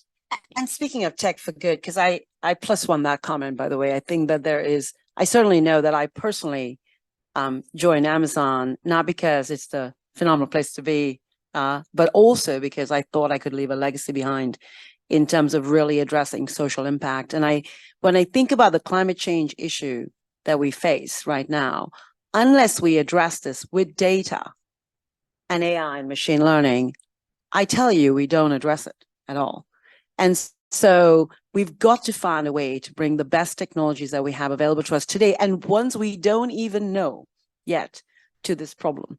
And when we apply it, I think we will actually fix it. I mean, to get to people's net zero goals, very, very aggressive goals, so we know, they have to be able to start working in a completely different way, deploying data. And we know if we address sustainability, we can address the situation of poverty. And we can address the situation of countries around the world where you are not able to lift yourself up because you don't have a climate that you can rely on, right? And so I think these are things that we have to address. And if we fetter too much the innovation, to your point, without understanding the rest of the responsibility that we have no chance of addressing some of these problems. Okay, great. Who had their hand up? Oh, yes. And then we'll go over to you, sir. The gentleman with the glasses, yes. Thanks very much for the presentation. Hope you don't mind. We just get some questions. My name is Utkarsh. I study moral philosophy here at Oxford, and I'm also a Portulans fellow. I wanted to ask a question based on youth networks on my academic experience and professional. So I'm part of the World Economic Forum Global Shapers Network, been presenting some of parts of this work in Davos, and I run a company called Network Capital, again, focused on upskilling people and making sure that the talent opportunity gap is bridged. 2 years back, somebody remarked that, hey, your network it's beautiful, it's creating a lot of jobs, it's really safe, but I see it becoming more elitist. And I hear versions of the same thing also at the World Economic Forum. It's amazing, it does incredible work in the Global Shapers community, but it's also inching towards empowering people who are already empowered. So I was wondering, is there a case or is there an academic argument to be made for some version of an affirmative action in social networks or mission-focused social networks? And if yes, what might that look like? Like putting AI in the hands of everyone. Yes, which is, I think, a good idea. I mean, I can't speak of necessarily affirmative action in social networks. By the way, what you do sounds phenomenal. But I can say that our approach to this, and I think it's part of the NRI piece that you shared around, the technology aspect, is actually making it possible for people to leverage technology and not have to have it only in the hands of a few. And so I don't know if you noticed recently, we just made generally available something called Party Rock, which you should feel free to use. And there is it's free trial for now, so that people can actually start to learn and use these technologies. So I think that's super important. We've been very, very focused, as I said, on training people. And, this commitment to 29 million is all on digital skills. I'm personally very proud of a program we have called Restart, where we do 12 weeks of classroom training for those who are underemployed or in communities where they cannot get opportunities. And that gives them a job in digital right away after their 12 weeks. So I think these are things we must do. And actually, I also say it selfishly. We will not be able to deliver against the goals we all have and get to those trillions of dollars of value that then encourage more economic growth, broadly speaking, unless we have skills. So, I mean, I do agree we have to make it available. Yes, sir. If you could give me a mic. Hi, Chris Carlton. Hi, Chris Carlton from Innovate UK. I was very interested by your discussion about regulation and is it needed? Is it a good idea? And without opening up any cans of worms about that, I was quite interested that when you look at the countries that are scoring well on the governance thing on the index, they are countries that tend to have higher trust in government.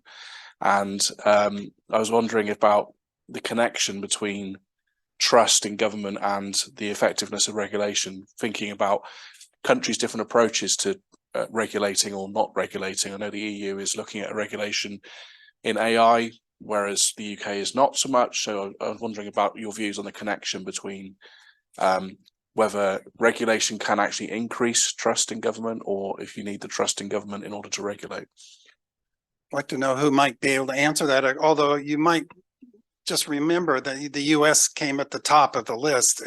They don't trust government at all. but with that exception, I don't know. Soumitra, do you want to respond to that? I mean, or do we have an index of trust in government? Radhika, okay. I was going to say that's an interesting observation about regulation correlating with performance. Is it the amount of regulation or is it the effectiveness of regulation? And I think they're two different things. And I think a lot of what we're grappling with now is what is effective and what is not effective. I mean, you come back to Tanuja's point, you know, the most salient feature of the age that we're living in right now is the speed and the impact of technological change and technological progress. The speed is increasing, the impact is increasing. There is no stopping this runaway train. So the question really is, you know, we are in a giant transformation of our society. We're in a giant transformation of what it means to be a human being. And, you know, is the regulation that we're coming up with effective enough? Is it bold enough? Is it insightful enough? Is it nuanced enough? Does it understand, you know, again, to that point, that technology is going to simultaneously be unbelievably beneficial and unbelievably harmful to us, right? So it isn't, to me, it's not about the amount of regulation. I would actually suggest perhaps there's an inverse correlation between how much you regulate. It's how well you regulate. And I think that is the core issue here. How do you, I mean, the core issue we should all be talking about and all be debating is how do you maximize the societal benefit of technological progress while simultaneously minimizing the societal harm? And, you know, we need to be able to hold both of those things in our minds at the same time. And unfortunately, in this algorithmically, you know, divisive world in which, you know, media is sort of polarizing us on single issues, you know, at what point do we actually come together and have an empathetic sort of, you know, collaborative conversation that balances that nuance between maximizing benefit to society as a whole, minimizing harm? And, you know, within that, there are some incredibly deep, difficult nuances we have to discuss, and we're nowhere close to that. Yeah. So, and there's one good, you know, I love where you're going with that, because I do think you're right. It's about quality, isn't it, over quantity at all times. Your GDPR is a really interesting one, right? If you think about what we did and what we've done in Europe, broadly speaking, that is really effective regulation, actually. And, you know, all of the technology companies and all the other companies out there have fully absorbed and figured out a way to do that. Actually, it's something that we should probably export in some form, you know, in a way. But I do think you're right. And if you think about the benefits of technology, I'm sure Sadie and Vicky have things to say on this one. If you think of the benefits of technology, there's innovation, real innovation that you can drive, which then drives growth, by the way. And we know we're missing here, by the way, in the UK, enough of that to drive the growth. And we're falling behind our US peers quite dramatically. And the ability for technology for you to be able to scale what you're doing and only pay for what you're using, right? And be able to do that in a way that allows you to go up and down. I mean, if you remember what happened in the pandemic, Zoom went from, I forget, I think it was 10 million users a day pre-pandemic to 300 million users a day. You know, if you look at AstraZeneca today, with what they've got in terms of technology, They've accelerated drug discovery by 2 years. The societal impact of that is phenomenal. And so that's what we need to free and have regulation around that. To your point, to do the balance thing. I love that. I'm going to steal that point. I think it's really good. I'm not against regulation, but it is the primary relationship with the index is economic development. Economic development is the primary correlate of where people are on this index. And I think you have to control for that and wondering who's doing better than you'd expect based upon their economic development and whether that can be attributed to regulation.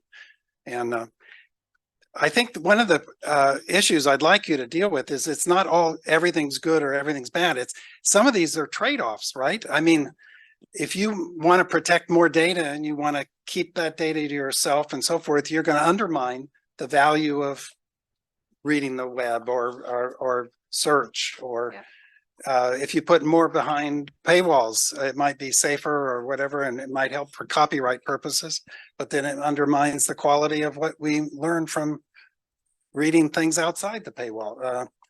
So how do you deal with who do we trust to make those decisions about these trade-offs? And Sadie, please raise your hand if you want to jump in here, because I can't read your expression this far away in the room. Yes. Oh, okay. Yeah. Are you on now? Yeah, brilliant. Yes, it's about making a risk decision. I mean, these are what the trade-offs are about, right? So we set our appetite, and I think I completely agree. We have to free all of the good context, and we have to guard against the bad. And at the hub of it, when you say who should do it, well, there undoubtedly will be a role for some kind of regulation, but the regulation is going to have to be sophisticated enough to determine what the bad stuff is that we're trying to make sure everybody prevents against. It's quite early days, I would say. I think it would be quite hard to write effective regulation for that right now, because we don't know what all of these harms will look like and how they're going to manifest, etc. So that's kind of hard. What we can do is support people to make really great decisions, to be able to assess risk, to understand what it means to make a trade-off. You need to know what you're trading one thing for the other for. And that is not something that's specific to AI, right? AI is going to challenge it, because the knowledge you need in order to make an informed trade-off is going to be slightly lacking because it's so revolutionary and new. But the ability to make that kind of decision, that's age old. And actually, it predates the internet.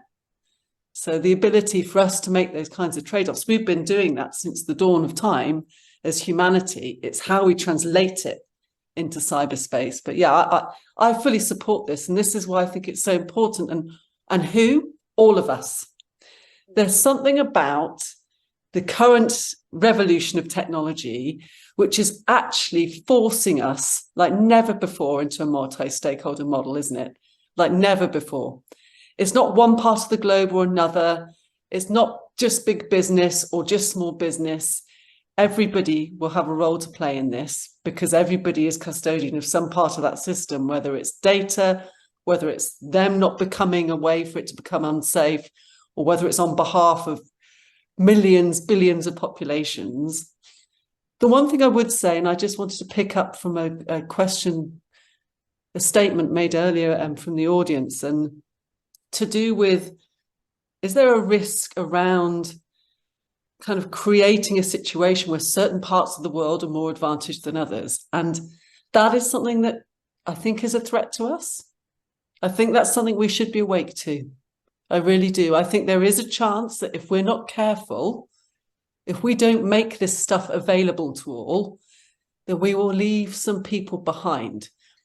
And that, just getting back to this issue of diversity, actually, and why it makes us better, why it enhances our businesses. If we leave parts of the globe behind because certain nations don't have access to this technology, then we lose the opportunity to learn from their ideas and their creativity, and to see where there's no reason why the cure to some of the biggest problematic diseases, there's no reason why some of the answers to some of the hardest questions are are going to come from one part of the globe. So philosophically speaking, I think it's in the interest of humanity to make sure that everybody moves forward with this technology revolution, no matter who they are, where they come from, and what size organization they're speaking up for.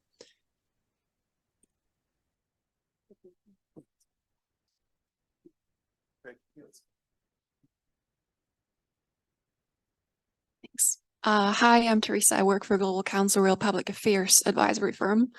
There's been a really interesting other piece of research published today, which is about, it's a think tank called Autonomy, and they research the impact of AI on work. They have studied how many hours of the day will be taken out by generative AI in the next 10 years for different local constituencies in the UK. What they found is that in rural areas, 10% of working hours will be automized. In the city of London, it will be 33%. We also have recently published a different study, which is also in the report, seeing that men are 33% more likely to experiment and use ChatGPT, for example, while elderly people and women are less likely. So there seems to be a gap in the adoption, both rurally, just within a country, even within a city, within the boroughs, and within gender discrepancies. So one thing we've learned in our more in-depth qualitative studies is that is due to a lack of trust.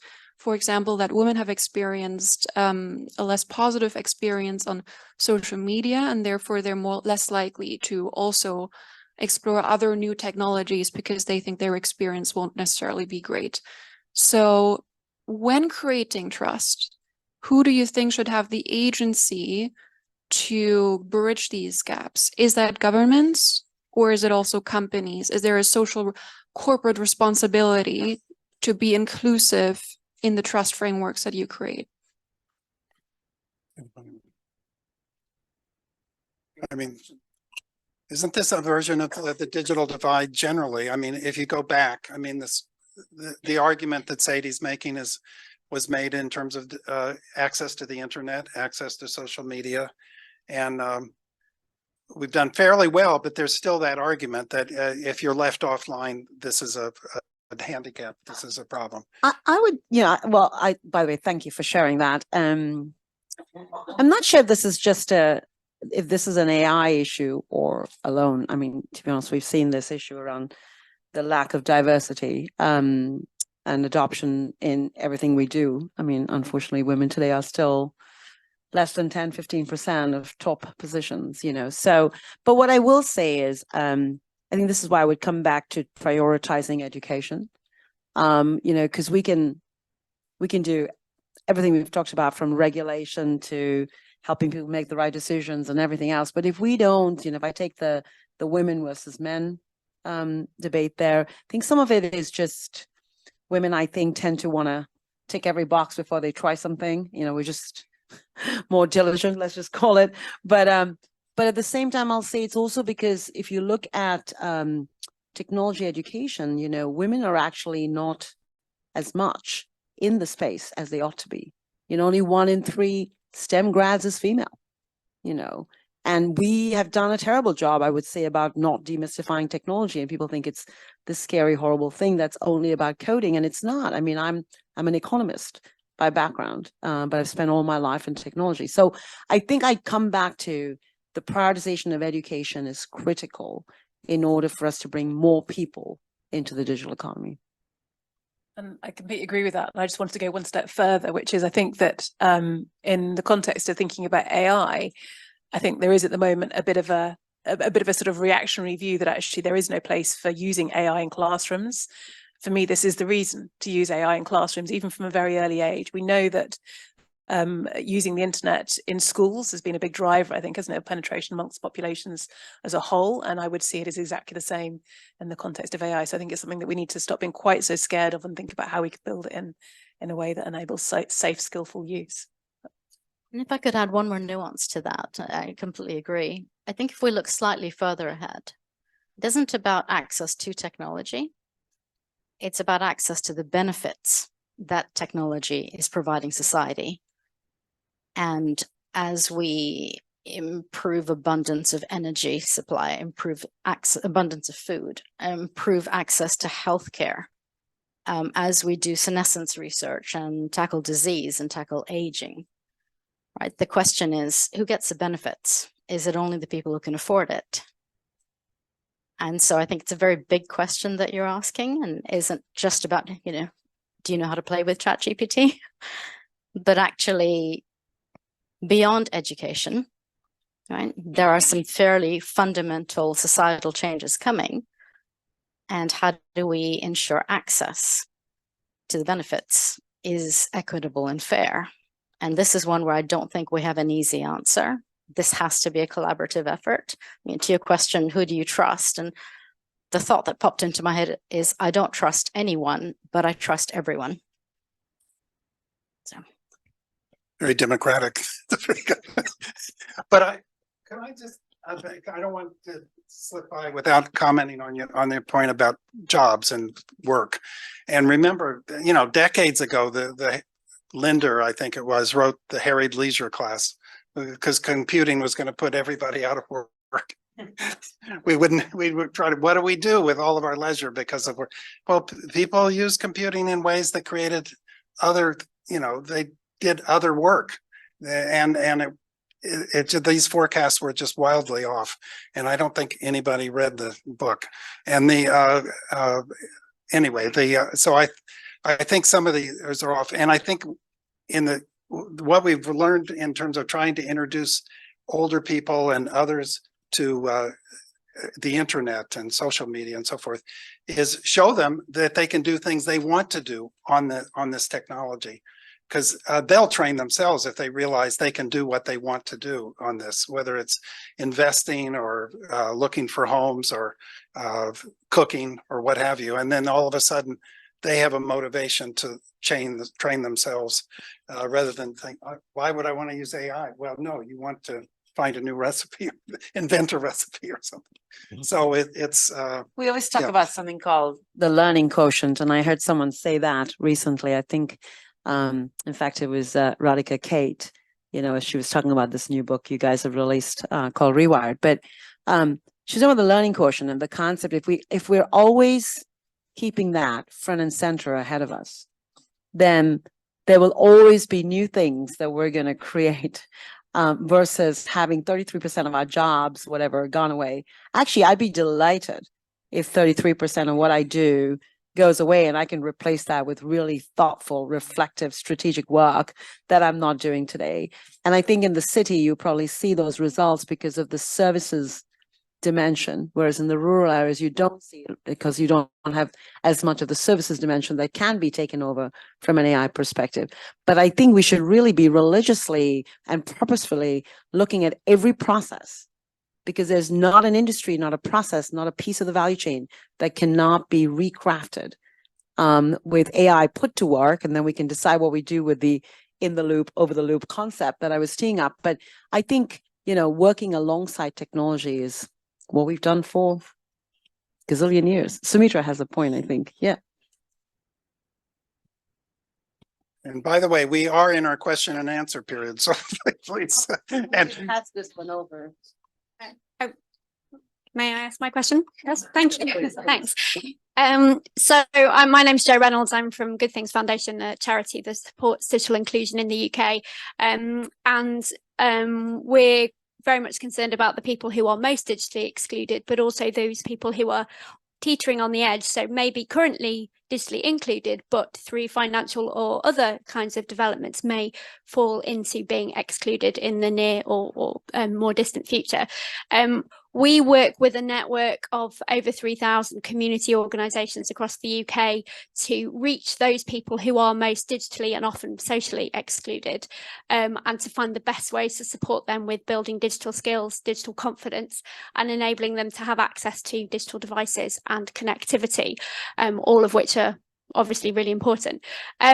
We talked a lot about businesses and government as institutions started to talk about education, but what role do you think there is for the community, voluntary, third sector in supporting and bringing people along in this journey, and particularly thinking about the comments we've heard from various people about this widening gap and trying to ensure that that gap, whilst more people are getting online, the gap between those who are and are not included is getting wider.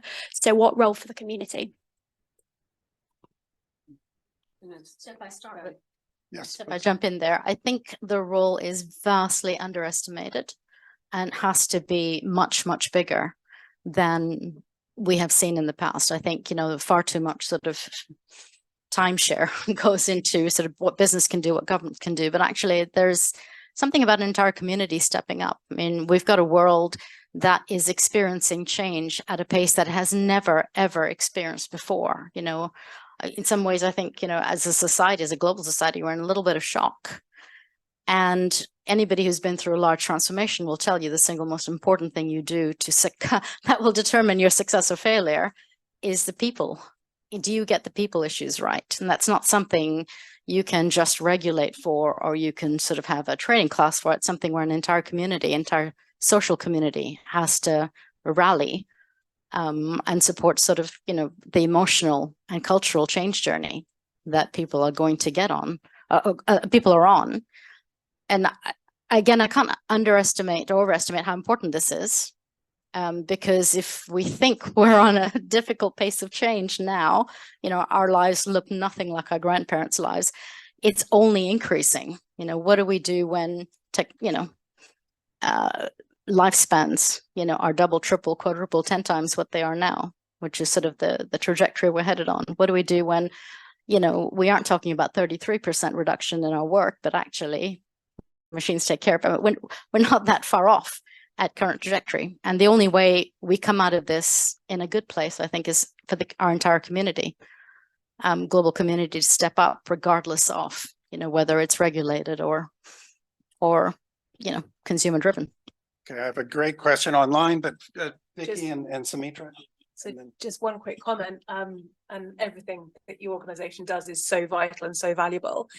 But I guess I'm on the left of the political spectrum, and I would quite like there to be a lot more investment in universal provision, universal support, maybe things like a social data tariff, excellent education, excellent skills and literacy education, so that the role of community groups can be, much, much more focused, if you like, on meeting the needs of those who are the most excluded or have, the greatest needs. So yeah, I don't think you should be picking up the slack, let's say.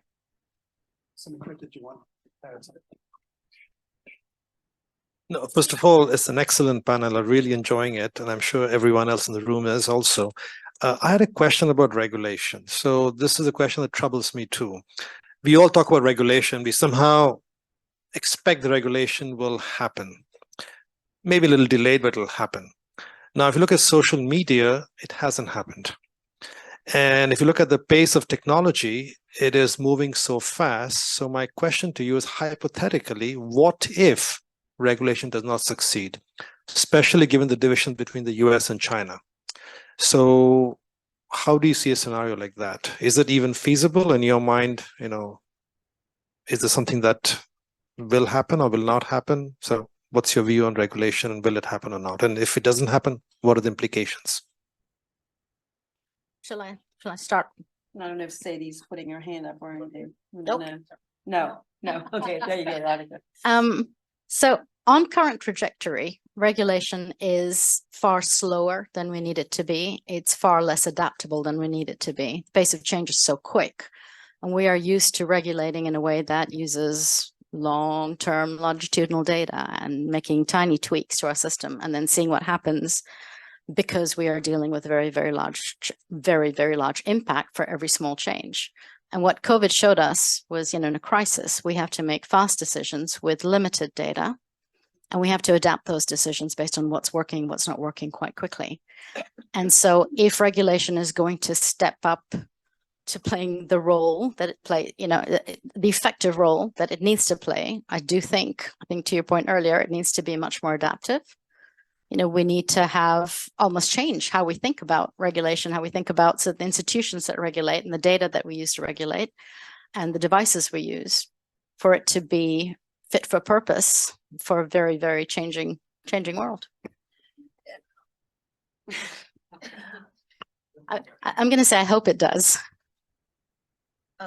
I mean, it's a really great question. I'm not sure if there is a right or wrong answer necessarily to this. I do think that there are things that exist today in terms of how we handle, be it, I'll take one example, privacy or IP or any of that.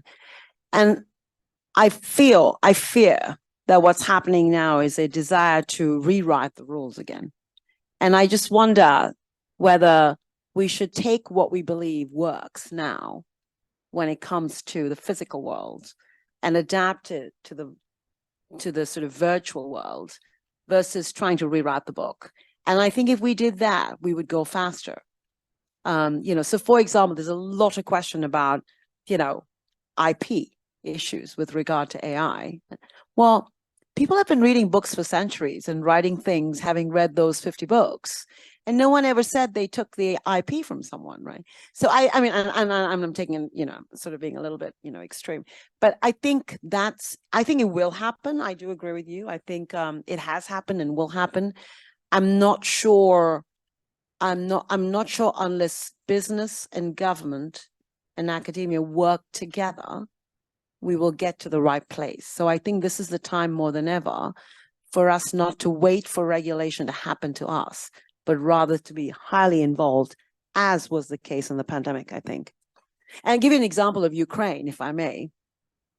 When the situation hit Ukraine, the war, the Ukrainian government and regulators made a very quick decision to get data out of Ukraine. And at that point, up to that point, the banks would say, forget it. You can't put things on the cloud. Never. It's less secure. But that made them do it. And thankfully, we were able to get, and I don't know if Yaro even remembers the number, the data out of Ukraine and protect people's data faster than we could insert. But if regulation hadn't happened, I'm not sure what would have happened to the data in Ukraine.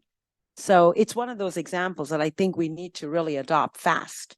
But it's an example where data localization was a bad idea. And it could have been in regulation. So be careful what you regulate. But this question couldn't have been better placed. Let's see if I've lost it here. This is from outside, and it's sort of a Sadie Crease question, but I think it'll relate to exactly your point about Ukraine as well. We seem to be moving from the internet to national or regional internets walled off by data localization requirements. Keeping data inside the country seems to be the gut reaction of governments. What does this do to A, cybersecurity, and B, innovation and access for emerging economies? Say, you want to do a first cut? Well, in some circumstances, of course, regulation will mean that data has to stay inside national boundaries, or at least a jurisdictional boundary. So it's an awfully complex question, really. But I'll deal with the final point, which the innovation and access for emerging economies. I think the implication of the question is that some of this data is going to be valuable if it's made available and can be processed, etc. And so are we in danger of being over-protectionist and limiting the value we can derive from the data? And yeah, there's a chance, isn't there? But it's like the panel has been debating. It's going to be context dependent. There's going to be times where the trade-off is such that ultimately the potential harm is so great that we have to be very protective around the data. But hopefully those times are far fewer, and that in general, there's much benefit that will be gained. And we need to make sure that there's the ability to move data around and share and have access to it to get these benefits. And I think this chimes in with generally when we think about cybersecurity at a national capacity level, we're talking about cybersecurity to protect an open and accessible internet, a world where we can benefit from cyberspace in general. Cyberspace needs data for some of these technologies to bring their benefits. And so we're talking about protecting access to that, but we're talking about doing it in a responsible way where we are learning how to make really sensible risk judgments about when certain measures need to be taken to be more protectionist. And we'd be naive if we thought there weren't some situations like that. Of course there are. There are outside of AI, there are outside of digital, and there is inside AI and inside digital too. Why do we think we're going to need a new way of regulating? Is because of this discussion we've been having around pace of change, both technology pace of change, threat pace of change, learning the benefits, learning how we want to use it. Bill himself, you've said we're going to be taught what the application space is for some of this stuff because people are going to pick it up and use it. And years ago, at the turn of the century, we were taught about the fact that security accreditation wasn't the solution periodically, because back in those days, say 2001, we were very confident that if we had accredited a security solution for an organization, within about 4 to 6 weeks, they will have done something different that invalidates all of the assumptions of security because they want to use it differently. They want to pick up the tech and do something new with it. And that's the reality of the world. And so what we look at now is continuous change. Digital transformation is not a single journey that has a start and an end. This is our lives now. We are digital. It's part of our DNA. It's not a moment in time. It is continuous. And so too will be understanding how to make risk judgments.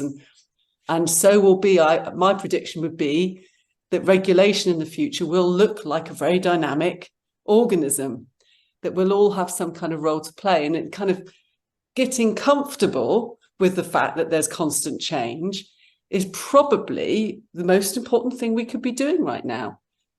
And learning not to sit back and think that we've got the answer and now we've got the solution, because that kind of complacency is where we'll miss emerging opportunity and where we will miss emerging risk. So I think it's all about being comfortable or being uncomfortable, and that's what I think is important for leaders, and that's what I think is important for innovators. And I suspect is already being done by the teenagers. I'm not sure I answered anything there, but I hope that was useful. We have maybe, well, we're actually past time, but would you like to make one last comment? I think I just build on the data localization point. I mean, the way infrastructure and platforms are set up today, and I think we continue to educate on this point, is there is actually data localization. You know, as I said earlier, you know, the way we built our regions, and we've got 99 of these zones around the world connected by a network. Your data sits there. It doesn't leave until you say you want it to leave, right? So there's very clear security compliance certifications that exist today. I think the concern is much more about disconnectability of a local environment. So, you know, I want to be disconnected from the rest of the world and continue to operate. My concern with that is, while that may sound like it gives you security, it unfortunately reduces the dimensions and fidelity of the services you can receive with digital technology. And so it's a way you're saying, like, could I limit my search engine to a country? Well, what good would that do for you? So I think that's what we've got to really think about. But today, there is no doubt that data resides in a location and doesn't leave unless you want it to leave. You've been given time for one more question. Sorry, my name is Jim Naismith from MPLS, which is part of the University in Sciences. So I have a question follows a little bit from Soumitra's point, which is, it is perfectly possible and has been done to regulate social media. It's done in China. It's very effectively regulated. Whether you like it or not, it's a different question. The technology tools to regulate are there. And my question is, do you think it's a problem in our societies that we're unable in increasingly low trust societies to come together to regulate? And I think of, or even set guidelines that we can all agree on. And I think of global warming being the prime example. There's no clearer problem. And yet we are not going to solve this problem in time. And so my question is, do you think there's a fundamental incompatibility between what social media has brought and AI will bring to our societies in the way we run them? That means we will not be able to regulate. Thank you. I'm just feeling a bit confused here, maybe because I'm not understanding. I mean, I think we do have legislation. We've got the Online Safety Act, we've got the Digital Services Act. They're going to make a pretty pretty damn go at it. Maybe, I wonder what you mean by social media regulation. So to me, what social media regulation looks like now is not content regulation, which is, if you like, a sort of an analog version of how we used to do it. Certain types of content, illegal, take them down, stop you seeing them. That would be part of this. But the main focus of these new types of regulations about regulating the systems in which the content is served, curated, liked, etc. So, yeah, fragmented device, unnecessarily divisive and polarizing information, which is clearly harmful. Is it clearly harmful? And it's legal. So why would you have a private company do that unless a government first makes it illegal? So is that what you're asking? Yeah. Some say that we are too divided. We are too polarized and too divided in a lower trust society than we exist now to come around and agree what those rules should effectively be. Whereas, and I'm not an advocate for the Chinese system, let me be clear, but they have a perfectly clear understanding of what is allowed and not allowed. And it's perfectly possible to do it, but we don't, in my view. And I think that's the trend, and AI will go much faster, much more pervasively. So I think we will fail to regulate, to follow Soumitra's point, effectively. I think you're probably right that we won't regulate to that extent, but I think that's less to do with trust in government and more to do with underlying principles around when free speech can and can't be restricted, I think. But you're right, we should have a conversation about this. And I think you're right, that's something we're not doing so much.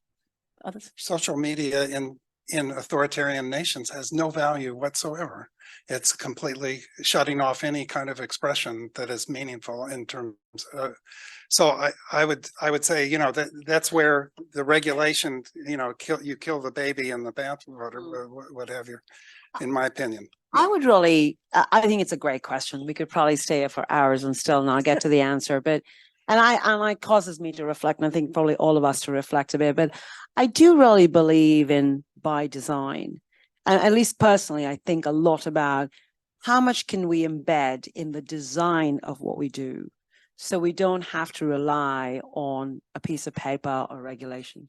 How do we ensure that people are educated and trained in a way? How do we ensure that there is governance and there's inspection and we operate on the basis of tenets? And then we do have regulation, but it follows design rather than forcing design. I don't know if that makes sense, but anyway, that's my personal. It's a very nuanced question, so you'll get a lot of different answers here. I think there's two very interesting points that you're raising. One is, should regulation be in line with the values of a country? And, I believe yes. Otherwise, what is the point of having a democratic country where you elect, government and governance, that you're looking for? So it has to be in line with the values of a country.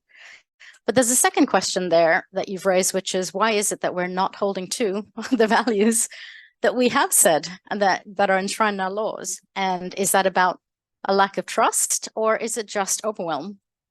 And I don't know what the answer is, but I would imagine that overwhelm probably has quite a lot to do with it. We're looking at shrinking tax revenues. We're looking at, very, very quickly increasing set of things that governments have to do with sort of decreasing resources to do it. And I'm not sure, how to square that circle, but I'm guessing overwhelm is probably an element of why it is we may not be holding to, certainly enacting the laws that we already have, let alone, adapting those laws based on our values. This is the perfect thing.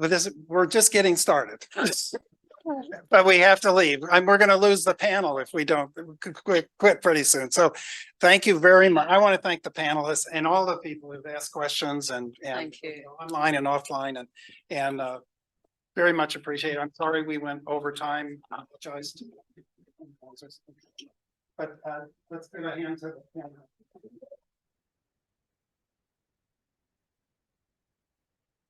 And now,